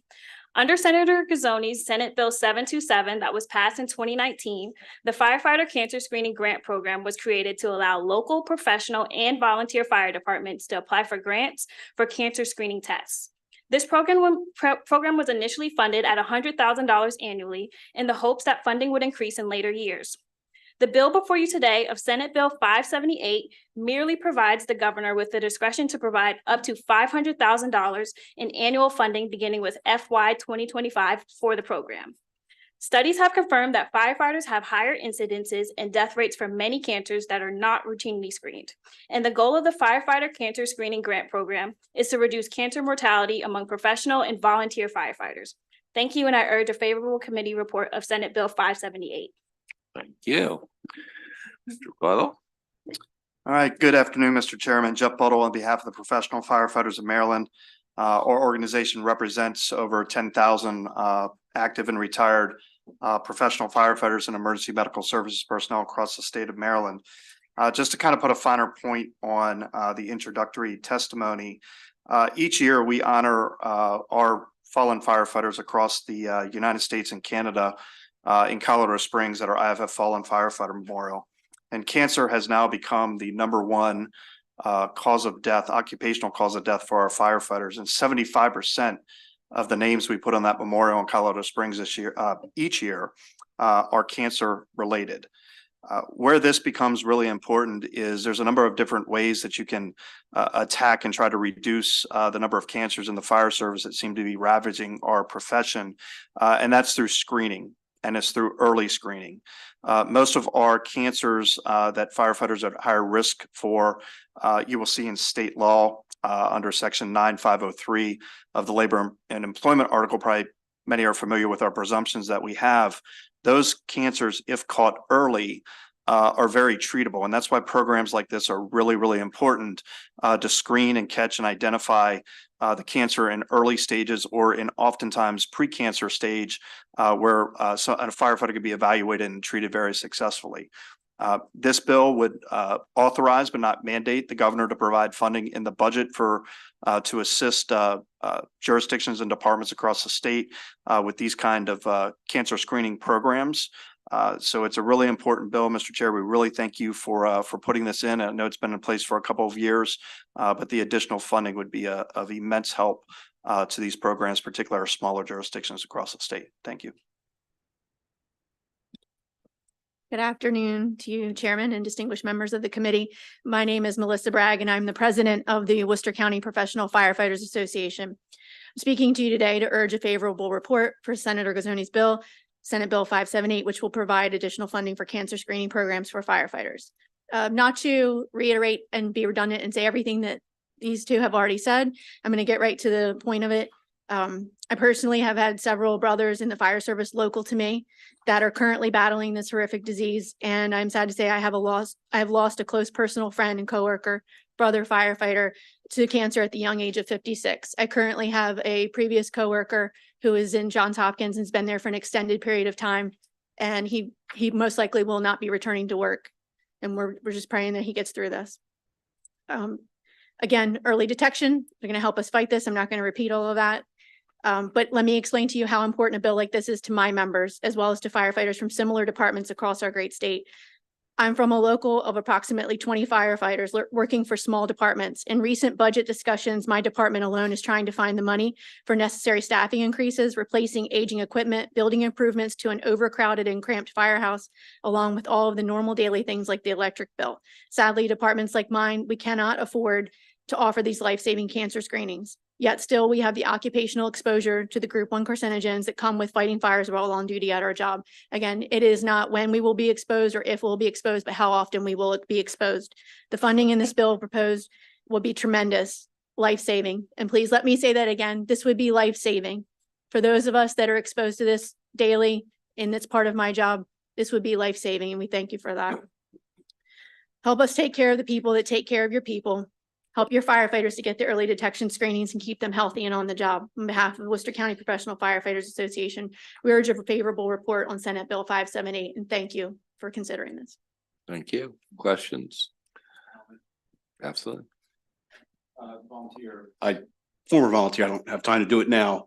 I know the threats that people face, smoke inhalation, everything, but I also think it's kind of timely with this bill, with the passing of Bob Beckwith this week. He was the firefighter that stood with President Bush on 9/11.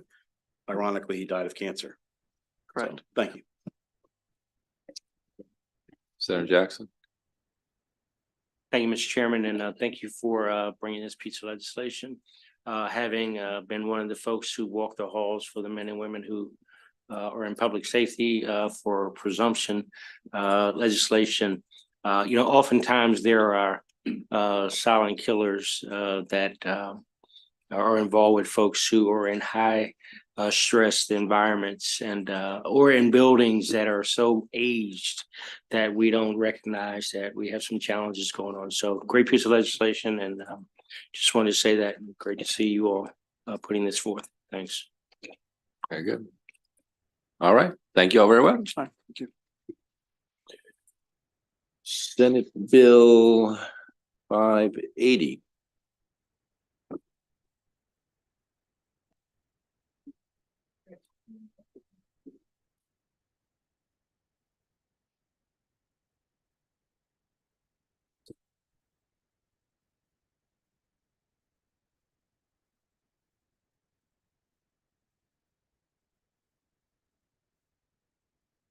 Thank you, Mr. Chair, Mr. Vice Chair, and members of the committee. My name is Elise Case. I'm an intern in Senator Gazzoni's office, and I'm here to present Senate Bill 580, Sale and Use Tax, Nonprofit Organization Maintaining Memorials, Exemption.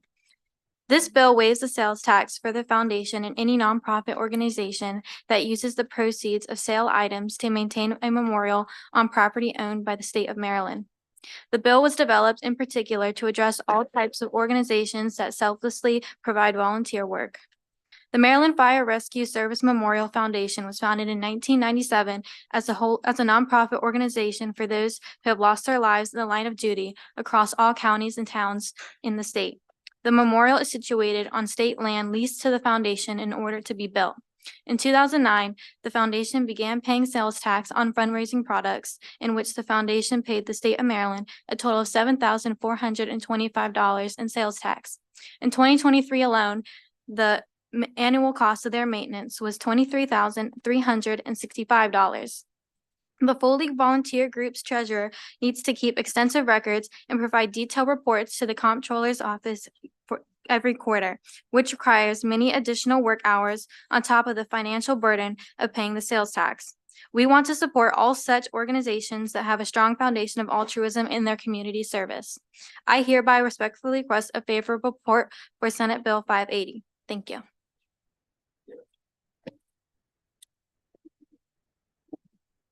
Afternoon again, Mr. Chairman. Jeff Buttle on behalf of the Professional Firefighters of Maryland. I'll keep my remarks short. Our interest in this bill is one of the memorials that would greatly benefit if this bill were to pass is our Fire and Rescue Service Memorial that sits just footsteps outside of these state buildings, where we honor each year all of our fallen firefighters from across the state of Maryland. I know that my brothers sitting to my right and your left have much more information and detail that they can provide in the memorial and how it operates, but we fully support this bill and hope we can get a favorable report out of committee. Thank you. Good afternoon, Mr. Chairman and committee members. I'm Dennis Beard, current president of the Maryland Fire Rescue Services Memorial Foundation. On behalf of the foundation, I want to thank the state of Maryland for allowing us to lease land in Annapolis, where we could build and maintain a memorial that remembers and honors fire, rescue, and emergency medical services personnel from throughout our state who have given their lives in the line of duty. That number currently stands at 452 individuals. We are proud of this memorial on this state land that greets thousands of visitors to our state capitol each and every day. The upkeep of the memorial is ongoing and expensive. In 2023 alone, that figure was in excess of $23,365 to cover our utilities, grass mowing, spring and fall plantings, tree maintenance, snow removal, fountains maintenance, and managing other unforeseen emergencies that arise. To raise those funds, the foundation sells items like t-shirts, challenge coins, paver bricks, and holds an annual silent auction. To say it's a struggle for this all-volunteer organization to cover the annual maintenance fee is an understatement. But in 2009, we had to begin paying sales tax to the state. That struggle was compounded. To date, while maintaining the property located on state land, we have paid $7,245 in sales tax. We're asking that the state tax be waived, not just for our foundation, but for any nonprofit organization that uses the proceeds of sales item to maintain a memorial located on property that is owned by the great state of Maryland. Thank you very much. Thank you. Anyone else? No? Very good. Questions? Senator Song? Thank you, Mr. Chair. I just want to say I was honored to go and see one of the services there this past year. My wife's friend and her husband passed, and they were there, and he was a part of the ceremony. And it was very moving. I just want to tell you, I was very touched about that ceremony and what you do there. I want to thank you again for your service, and you did a great job. Thank you. Thank you, Mr. Very good. Anyone else? Thank you very much. Thank you all. Next up, 581.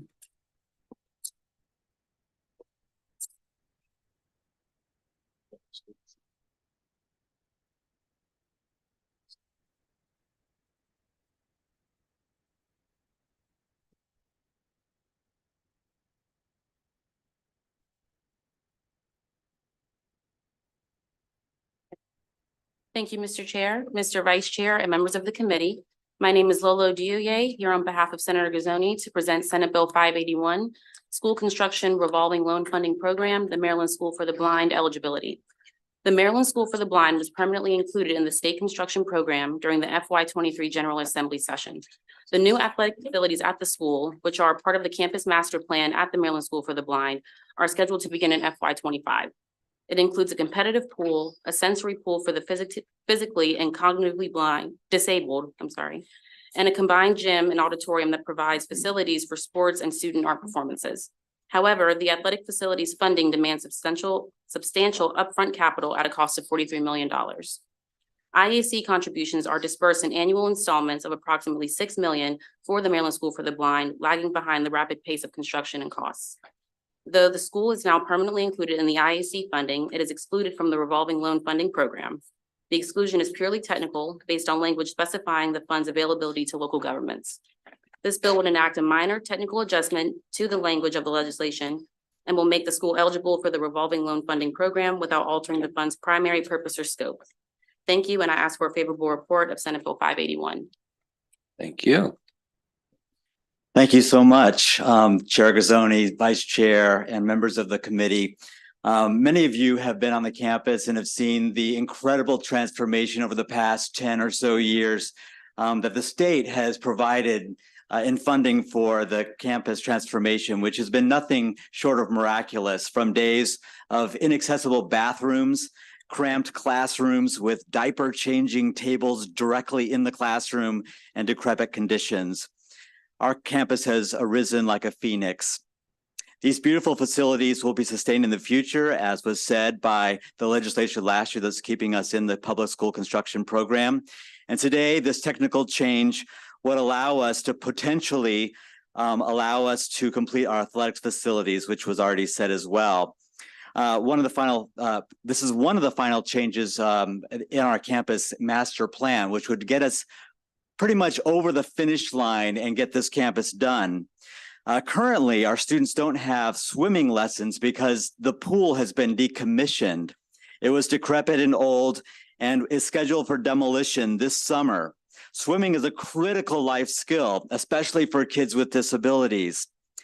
We don't want any kids to drown as a result, so we ask you and urgently to please amend this so that we can transform this campus and build our pool and the rest of the facilities, ensuring that Maryland students who are blind have the facilities that they need in order to succeed.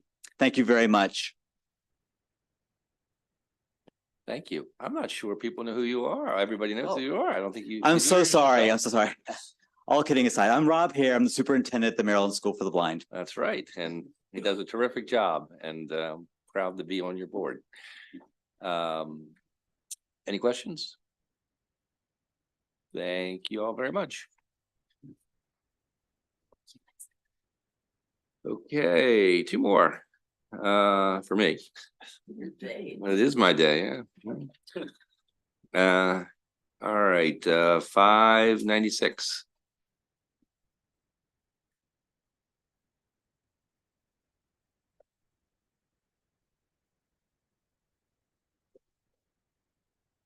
Yeah.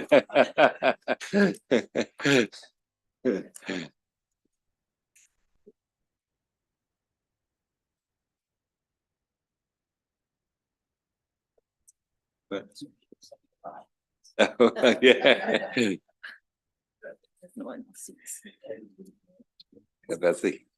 Thank you, Mr. Chair, Mr. Vice Chair, and members of the committee. My name is Betsy Hickson, and I'm a staffer in Senator Gazzoni's office, and I'm here to present Senate Bill 596, Department of Planning, Maryland Humanities Council, appropriation to the Maryland Hudson Memorial, strengthening the humanities investment in nonprofits for equity, SHINE, grant-making initiative. Maryland Humanities has built this program on a framework for equitable grant making, and it allows organizations to be empowered to apply resources to their most pressing needs. In the FY24 budget, Maryland Humanities was awarded $1 million for the program and was able to award 95 general operating support grants of $10,000 each to organizations in 23 jurisdictions, including Baltimore City. This current bill would allow the governor to include up to $1 million annually for the SHINE program. This grant program fills an important void in humanities funding in Maryland, as there is currently no other statewide humanities grant funding program focused on general operating support for small and mid-sized humanities, arts, cultural, and educational nonprofits that may not have staff capacity or resources to be competitive in fundraising. Thank you, and I urge a favorable report of Senate Bill 596. Thank you, Mr. Chair, members of the committee, Andrea Mansfield, and that was an awesome job. And I'm not sure I can add much more to that. But I would like to say thank you. I'm Andrea Mansfield with Manis Canning and Associates. We represent Maryland Humanities. And really want to thank you for all of your support for last year. And I'm hoping that Maryland Humanities can continue that support for the next fiscal year to come. So thank you. And you're going to hear from some really great people about all the work that they do.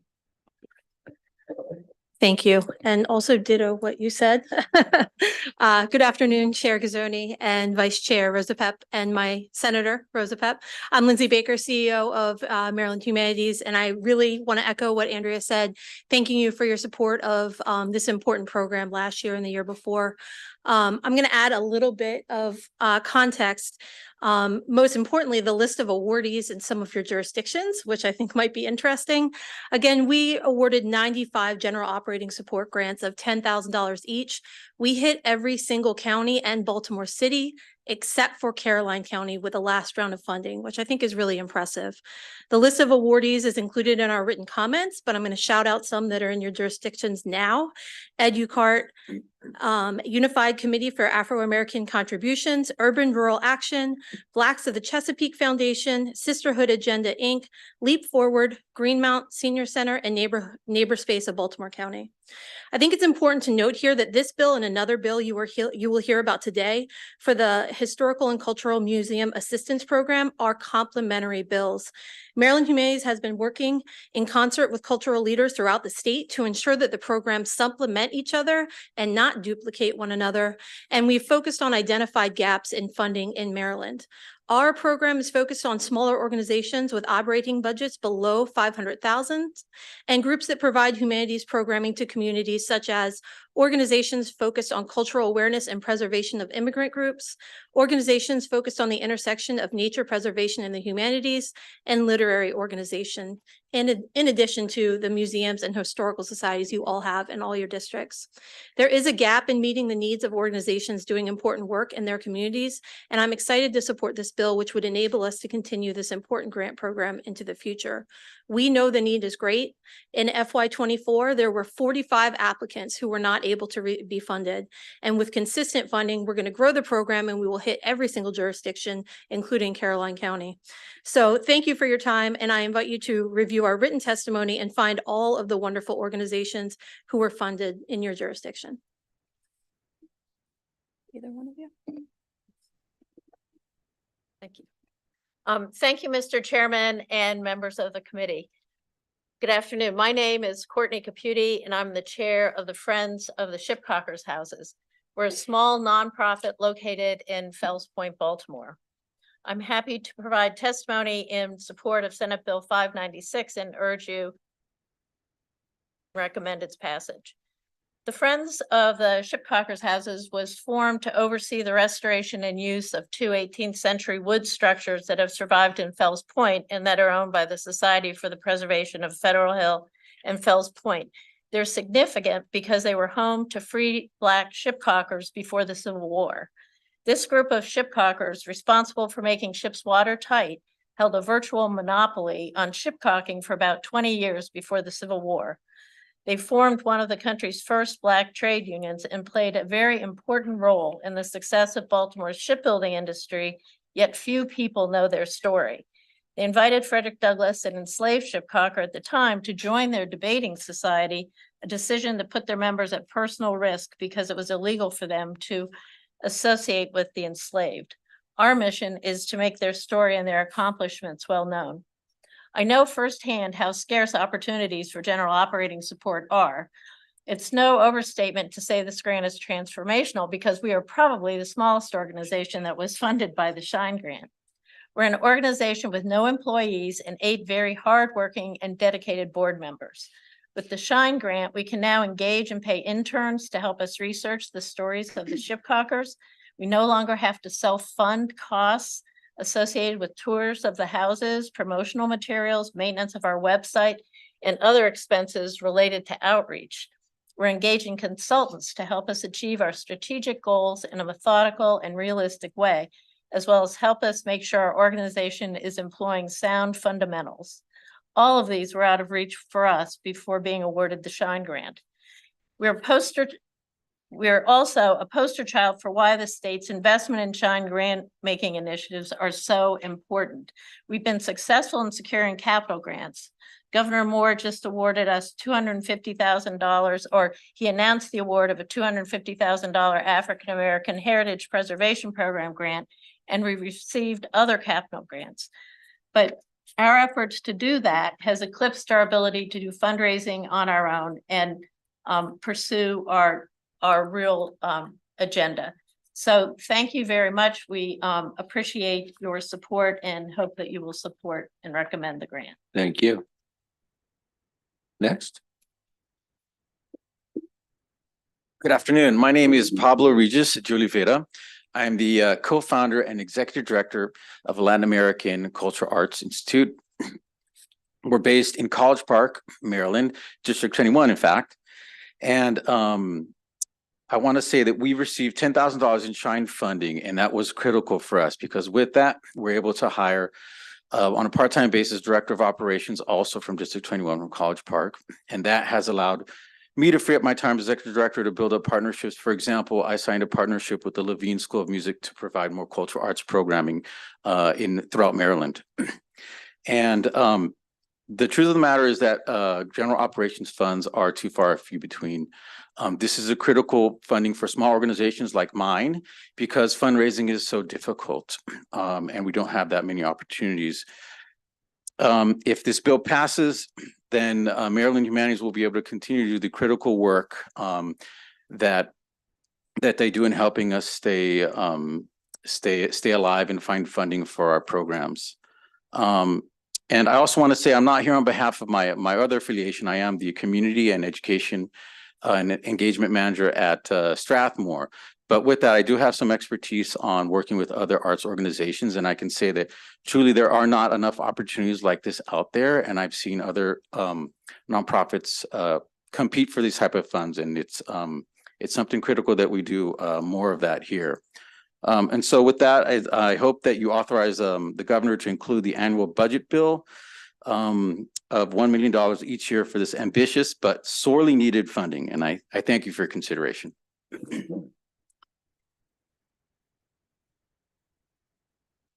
Questions from the panel? Yes, I just want to thank the chairman for sponsoring this legislation of such interest to the 21st district. absolutely. Thanks for coming up to testify. Thank you all very much. Thank you. Okay, last one for me. 616. We'll let folks come up.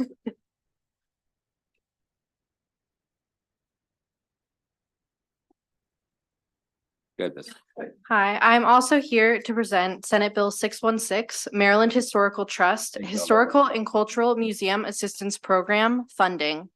This bill adds an annual non-mandated fund to the budget via the Museum Assistance Program for our history and cultural museums, which have gone underfunded for years. The state legislature created the Museum Assistance Program in 1990 to provide funding and technical assistance to museums. It remains in statute, however, its last year of funding was in 2013. There are nearly 300 museums in Maryland, including in every county. Most of these museums are small nonprofits. Some are unstaffed or staffed only by volunteers. These museums are ineligible for most Maryland State's Arts Council grant programs, including their operating grants, as their work is outside its core mission. Maryland has no program funding or staff dedicated to supporting the important work of the state's historical and cultural museums. The Museum Assistance Program, in contrast to other state funding programs, can support planning and staff salaries. Disaster planning for sites and collections is also difficult to fund through other project-focused grant channels. This bill provides the governor with the discretion to provide up to $5 million of annual appropriation to this fund to support the range of museums throughout the state. The return of the Museum Assistance Program to the Maryland Historical Trust is the simplest solution to the challenge of providing support for the state's museums, and this approach would require the creation of no new legislative or implementation mechanisms. Thank you, and I ask for a favorable report of Senate Bill 616.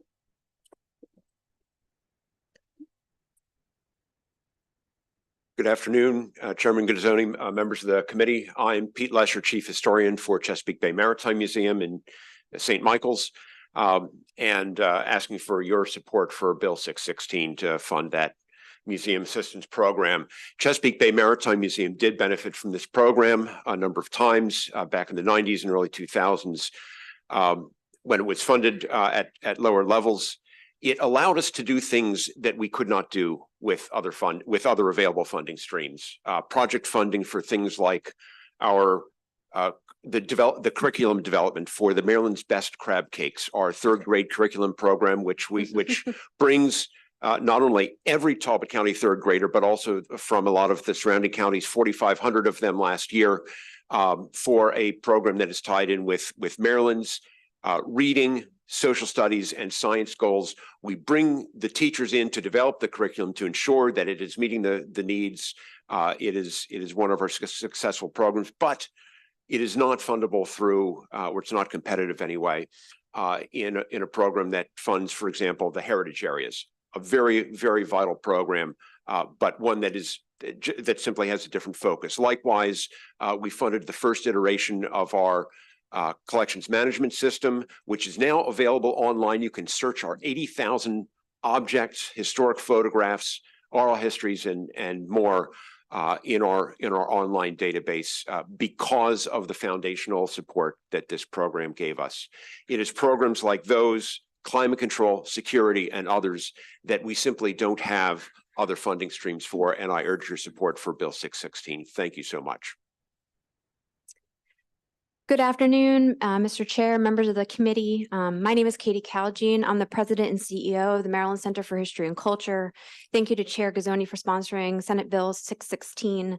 The Maryland Center for History and Culture is a statewide institution that stewards the largest collection of historical objects in Maryland, with over 7 million archival works and over 350,000 three-dimensional objects stored on site. This collection informs 12 rotating galleries, K-12 educational programs, research services, and publications that serve over 100,000 Marylanders in every county throughout the state every year. But within a typical year, our government support of any kind is only about 3% of our operating budget, prompting much of our staff time to be spent on raising dollars and cultivating donors to simply maintain and stand still, rather than actively innovating and investing in our shared cultural heritage. Maryland Center for History and Culture is under-resourced in comparison to peer history museums nationwide. These challenges are mirrored across our sector with other institutions financially struggling to retain staff and care for collections. Regular and reliable support is needed from MAP. MAP served history museums by providing operating grants, technical assistance, networking opportunities for almost 20 years when the funding stopped around 2011. We ask that the committee make an amendment to this bill, which currently excludes beneficiaries from Maryland State Arts Council. The landscape has dramatically changed in the time since 2011, and many of these sites have had to look to MHAA or Maryland State Arts Council to supplement the hole that has been left behind in their budgets. Equitable funding strategies for MAP recipients could be determined through a formula created by MHT that takes into consideration all sources of state funding. History museums fuel cultural heritage, local economies, and K-12 learning experiences, and a coalition of support has been rallying statewide to lift all ships. Through the reestablishment of MAP, Maryland will be well positioned to celebrate and share its important role in our national story and engage all Marylanders in an inclusive and active history making. We thank you for your time and support and consideration. Thank you very much. We have two people online. Mr. Redding. Good to be here. I appreciate it. My name is Nick Redding. I'm the president and CEO of Preservation Maryland, here in support of this important piece of legislation And I'll be brief because I've never met a member of the General Assembly who has not been emphatically supportive of museums and history organizations in their community. So I know that you all know personally how valuable these places are, and this program is critical to supporting them. We as an organization have long championed the state's investments in museums, and as far back as 2016, we worked with this body to have the Maryland Historical and document the overwhelming need for this type of funding. Since then, we've continued to study it. We've heard it across the state. You've heard it here today. And when you visit museums, you see it, particularly when you visit collections that need care. Maryland's museums need our support. And this seems like the perfect timing with the upcoming 250th anniversary of the founding of the United States approaching in 2026. Now is the ideal time to increase our state's investment in our diverse and unique history. And it really will be a program that touches every corner of the state. It always was a program like this, but without funding for nearly a decade, it has languished, and this would be a significant step forward. And for those reasons and many more, we request a favorable report on this piece of legislation. Thank you. Ms. Davis. Good afternoon, Mr. Chairman and members of the committee. My name is Maya Davis. I'm the Vice Chair of the Maryland Commission on African American History and Culture, which works with museums across the state of Maryland. On this commission, I specifically represent the constituency of museum professionals, visitors, and stakeholders in Prince George's County, Maryland, which is one small segment of the population impacted by funding to museums. Over the years, the commission has provided technical support and capital grants for the 400 history museums, historical societies, and community archives in the state that serve countless Marylanders and steward irreplaceable connections to our diverse history. The reactivation of MAP funding would build urgently needed capacity within Maryland's network of underfunded yet vitally important history and culture museums. As an individual who has worked directly with most of the museums in our state and a museum professional, I can say that many museums within our state have struggled with frequent staff turnovers, losing invaluable institutional knowledge due to nearby federal cultural agencies offering higher salaries and benefits. In the worst case scenarios, museums have radically reduced their operations and shut down altogether due to a lack of support and failing infrastructure. During this time of heightened racial tensions in our country and increasing crime amongst our youth locally, we really need to become more community-centered and work through our museums, advancing inclusive and accurate and empowering opportunities to engage with the history. We urge you to support Senate Bill 616 to fund the Maryland Museum Assistance Program. Thank you. Thank you. Questions for any of the witnesses? Thank you all very much. Thank you. And I want to thank my team, who all prepared their own testimony and did a great job. And maybe, just maybe, they'll get more bills passed than I do.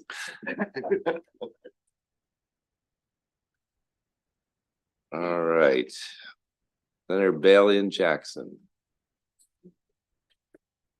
588.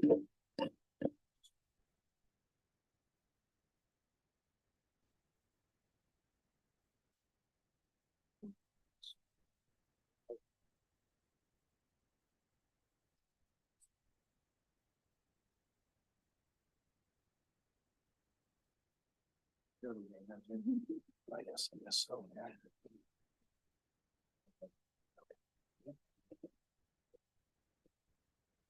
Good afternoon, Mr. Chairman, members of the committee. Senator Bailey representing St. Mary's in Calvert County, District 29 for the record. This afternoon, we're going to talk to you about Senate Bill 588. This would increase the maximum value of the income tax subtraction modification for public safety employees' retirement income from $15,000 to $20,000. As we're all aware, last year, the General Assembly passed legislation which increased the deduction for military retirement income received by individuals who are at least 55 years old from $15,000 to $20,000. Prior to passage of this bill, the subtraction modification for military retirement income and public safety retirement income were exactly the same. It had been $15,000. Senate Bill 588 is intended to match this increase to the deduction for public safety retirement income. I believe that every Marylander deserves an income tax-free retirement. This would continue to move us towards the goal while recognizing this important work that our public safety retirees have done and continue to do each day. We want our hometown heroes to stay in Maryland when their work is preserving our residents. Senate Bill 588 will help incentivize these retirees to remain and retire here. We also know that there's an economic benefit to keeping these public safety retirees and their families in our state. They have many skills to offer our communities and continue their good work long after they retire as volunteers and getting other jobs to help protect our citizens. I respectfully request a favorable report on Senate Bill 588. I want to thank you all for your consideration. Thank you. Senator Jackson. Thank you, Mr. Chairman, members of the committee. As you know, for a number of years, my 10-year career in the General Assembly and prior as a member of the Maryland Sheriff's Association, as well as prior to that with the FOP, we have been fighting long and hard alongside our military brothers and sisters, where we coupled the plans going forward. And again, as mentioned by Senator Bailey last year, we did not decouple. We ran with the governor's bill. And so this year, we're just trying to put everyone back in line where we were and continue our incremental steps going forward in the future. So we ask for a favorable report. We will stand for questions after our panel. Thank you. Good afternoon, Madam Chair. We're flexible here. Yeah, hey, you got the chair spot for now, right?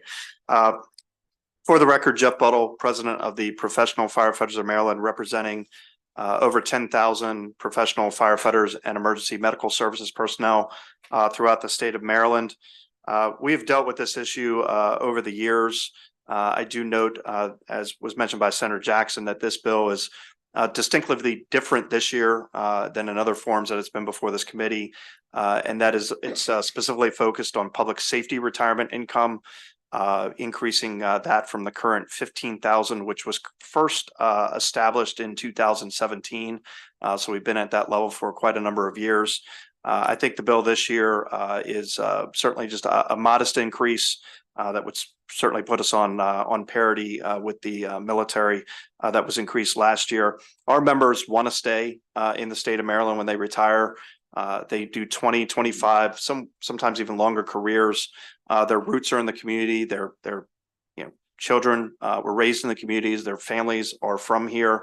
But oftentimes we find that they're moving not far away, but just up across the border to Pennsylvania or down to the Eastern Shore. But rather than staying in Ocean Pines or Ocean City, they're just going a few miles north up across the border to Delaware because the tax advantages in those states are more favorable. I think the one advantage to keeping them here in Maryland is we get to retain our firefighters and EMS personnel in the state that they served honorably for many years. And the money that you're putting back in their pockets stays here in the state of Maryland. It gets put back into the economy. They're going to spend that money here versus moving to other states and having the money go elsewhere across our borders. So with that, I thank the committee for their support over the years. I know it's always been very strong amongst the committee members, and appreciate the time here today. Thank you. Thank you. We have a couple more witnesses here, correct? James Carroll and James Partridge.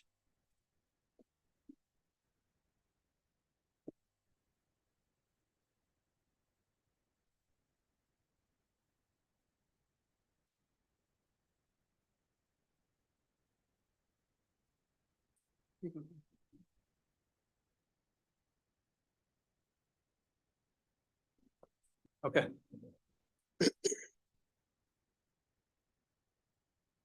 Hello, Chair and members of the Budget and Taxation Committee. I hope you are well. My name is James Carroll. I'm a proud resident of Annapolis, Maryland. I serve the residents and visitors of our nation's capital for more than 29 years with the District of Columbia Fire and Medical Service. Firefighters don't count on how many lives we save or the number of fires we extinguish, but I assure you, I know what it is to carry a young child's life in my hands and what it feels like to desperately perform CPR on a human whose life is fading away before my eyes. I grew up in Prince George's County. The call to serve came early for me. I served as a volunteer firefighter in Landover and Bowie beginning when I was 15 years old and never looked back. I joined the DC Fire Department in September of 1987 with most of that career spent as a technician at Rescue Squad 3. We gave everything we had, no matter the danger. In my profession, when you're called into action, we don't care where someone is from. So I can't tell you how many Maryland lives my crew and I saved over the course of our time in the streets of DC and Maryland. Retirement isn't always guaranteed in our line of work. When my last tour ended, I chose to stay in Maryland and spend my time in the days here in Maryland.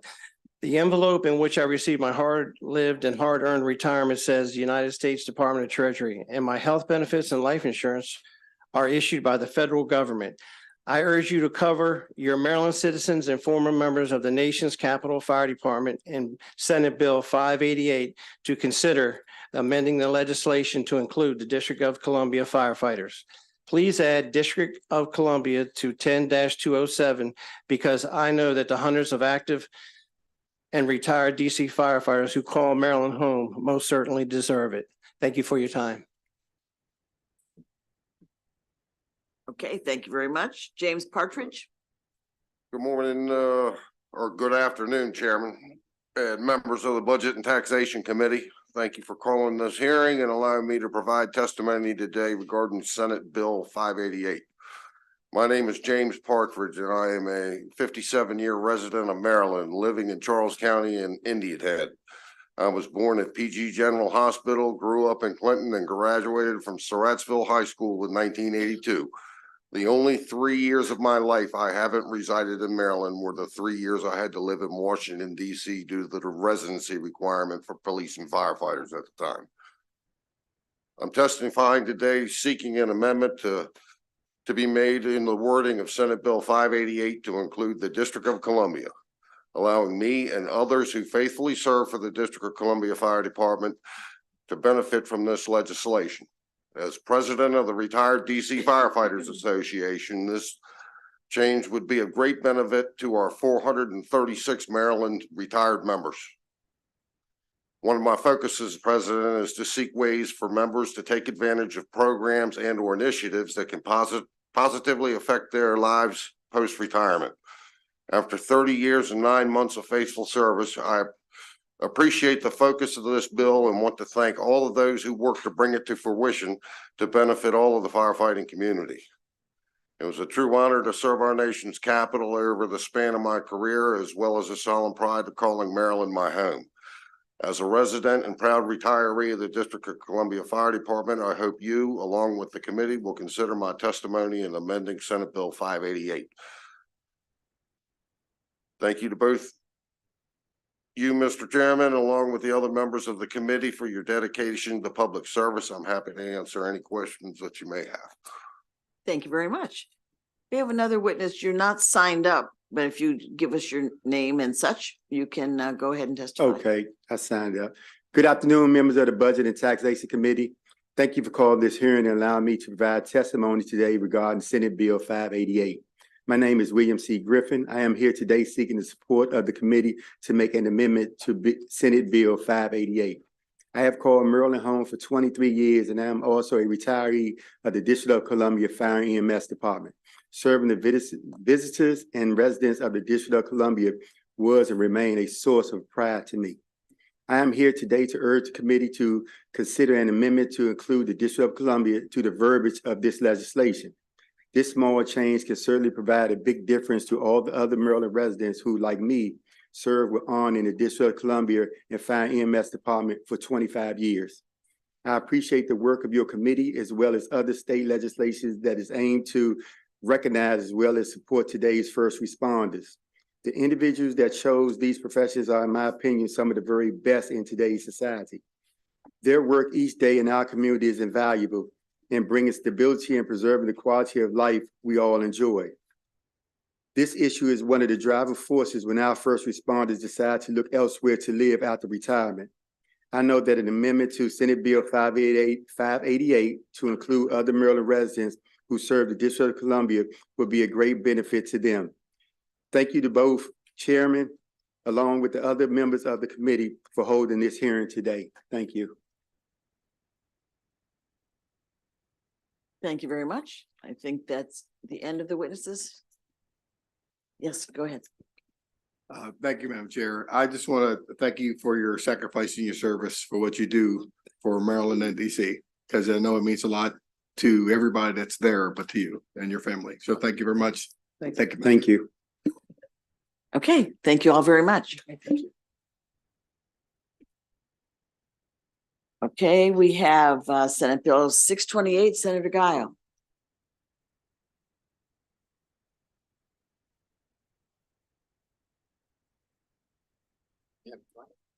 Thank you very much, Mr. Chair, members of the committee.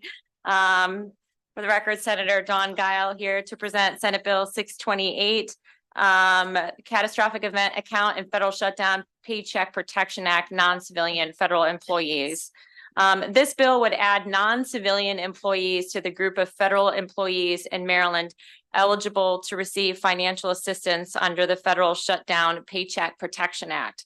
The General Assembly passed the Paycheck Protection Act in 2019 following the last federal shutdown. That shutdown lasts an unprecedented 34 days and pointed to the need for emergency assistance for employees impacted by the shutdown who might struggle to make ends meet without a paycheck.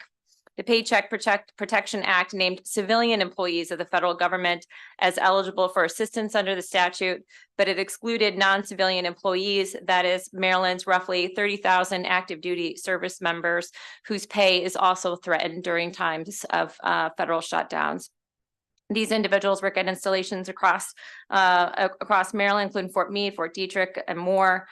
Senate Bill 626 would extend eligibility for financial assistance during a shutdown to this group of service members, and we encourage your support for this bill. I'm grateful to the Department of Labor for bringing this bill to my attention, and I'll turn it over now to the Department of Labor to speak a little bit more about the program and this bill. So thank you. Thank you. Good afternoon, Chair Gazzoni, members of the Budget and Tax Committee. For the record, my name is Andrew Fulginiti. I serve as Legislative Director for the Maryland Department of Labor. As the Senator mentioned, this legislation would add non-civilian members, employees to the group of federal employees that would be eligible to receive financial assistance under the Federal Shutdown Paycheck Protection Act. The act created by this body was intended to serve a specific group of federal workers who, because of their designated status as accepted, or what you might consider emergency essential employees, are not eligible for other means of assistance similar to those who would be under furlough status, who would be eligible for unemployment insurance and other categories.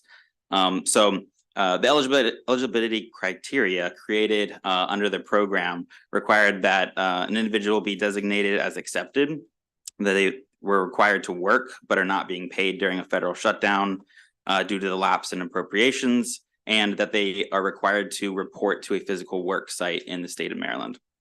So if eligible, they would be able to receive a $700 no interest loan under the program as it's currently constructed. Funding for this act comes from an allocation by the governor via the catastrophic event account to the loan fund. Because these are loans, they would be due to be repaid to the state once the shutdown has ended and after they had received their back pay, which is now guaranteed by the federal government. In previous shutdowns, individuals receive their back pay typically, but it's now guaranteed through federal legislation. As was noted by the senator, the last shutdown was an unprecedented 34 days. So that protracted period of time, I think, prompted the need for the legislation.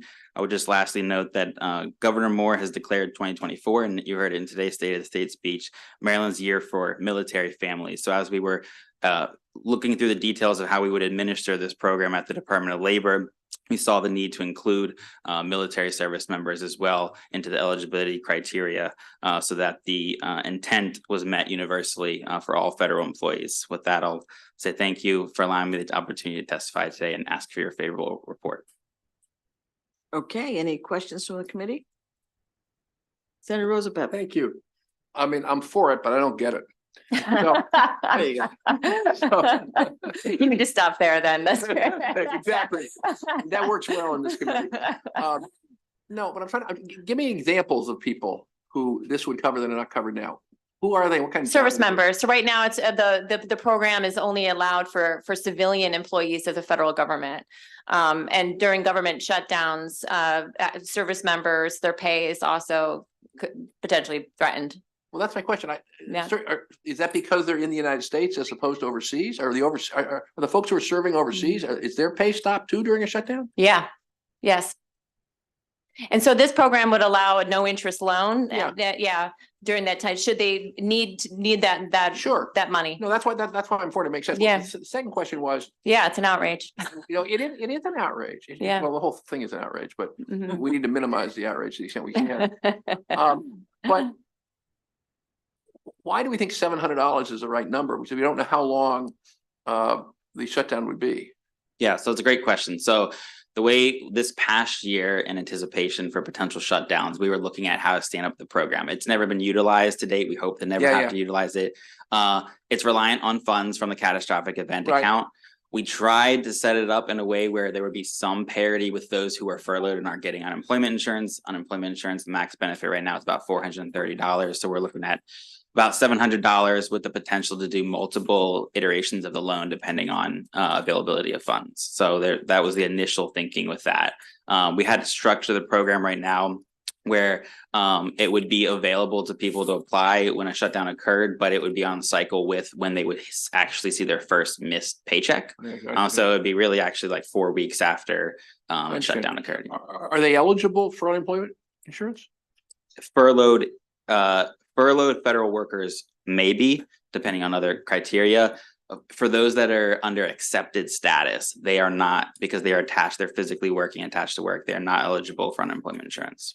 These are military folks who are going into work in the office in Maryland every day and not getting paid.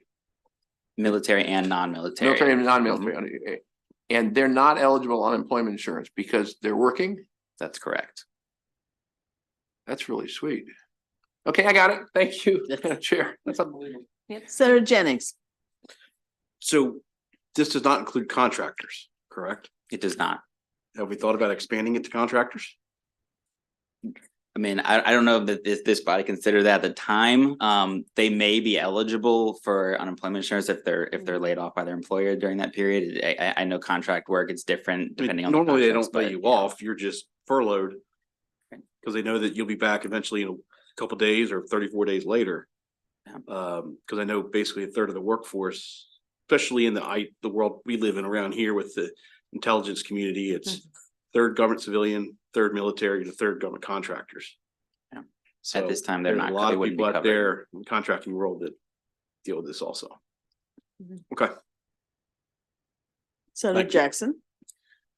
Thank you, Madam Chair. And on behalf of the Senate Veterans Caucus, and I run the risk of believing that Senator Guile and Senator Salling, who are on the Legislative Review Committee for the Veterans Caucus, that the Veterans Caucus supports this bill. Thank you. Good job. Veterans Caucus Chair, appreciate it. Okay, thank you very much. All right, thank you. We have next Senator McKay, Senate Bill 558.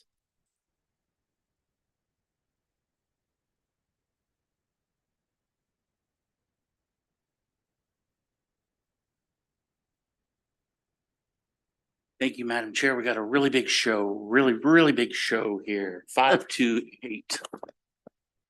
No, it's actually a really very small local bill. Senate 558 is a bill that increases the minimum dollar value of contract advertisement by Garrett County from $25,000 to $50,000. The bill is a local bill and exempts contracts for professional services when a contractor must have a license by the state of Maryland. This is just going to simply align Garrett County with the rest of the state of Maryland policy towards bids and contracts and ask for a favorable report. Any questions? Okay, thank you very much. Do we need a letter? No. From your whole, from your whole delegation? Me, myself, and I will There you go. meet, and we will articulate that.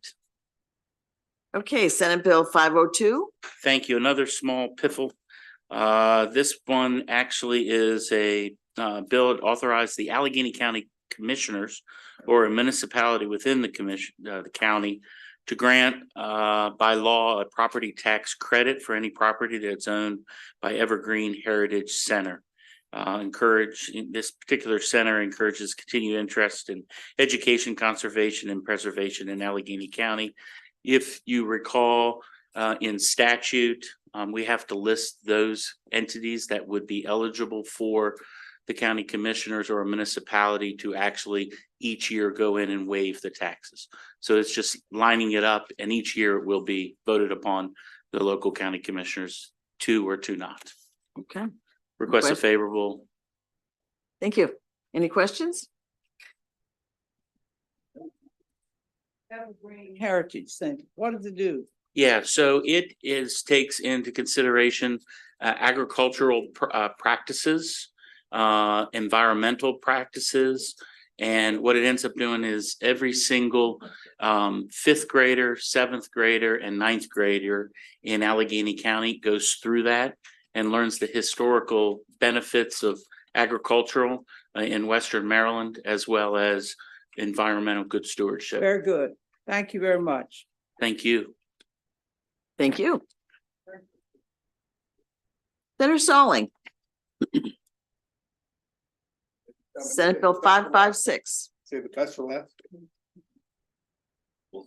We'll see. What did you have for lunch today, young man? Okay, I'll start it out for the record. I'm Senator John Ray Sandling. I want to thank the chair and the vice chair and the committee for this opportunity to present Senate Bill 358, procurement, construction, contract, and contract modification. First of all, I Can you want to stop thank. for a second? Yes, Yeah, ma'am. is that the same? I have Senate Bill 556. Is that what you said? I thought you gave a different number. Oh, I'm sorry.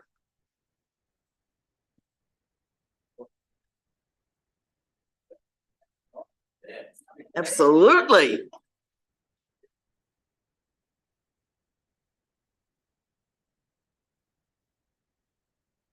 I apologize. I'll take that all back. Okay. For the record, again, I'm Senator John Ray Sandling. And for Senate Bill 556, procurement, construction, contingency fund, and contract modification. I'll say it again. I want to thank this committee last year for passing this bill as a study. And what we've done, we had the opportunity to meet with our legislative services and also with a couple of the delegates that worked with me. And we were able to work this out in a way where we understand the problem that we've had keeping our contractors for the state of Maryland, but at the same time, making sure that they get paid. One of the problems that we've had now, especially through COVID, as we've seen prices escalate, we've seen problems that some of the people didn't even benefit. Matter of fact, if they broke even, they were doing okay.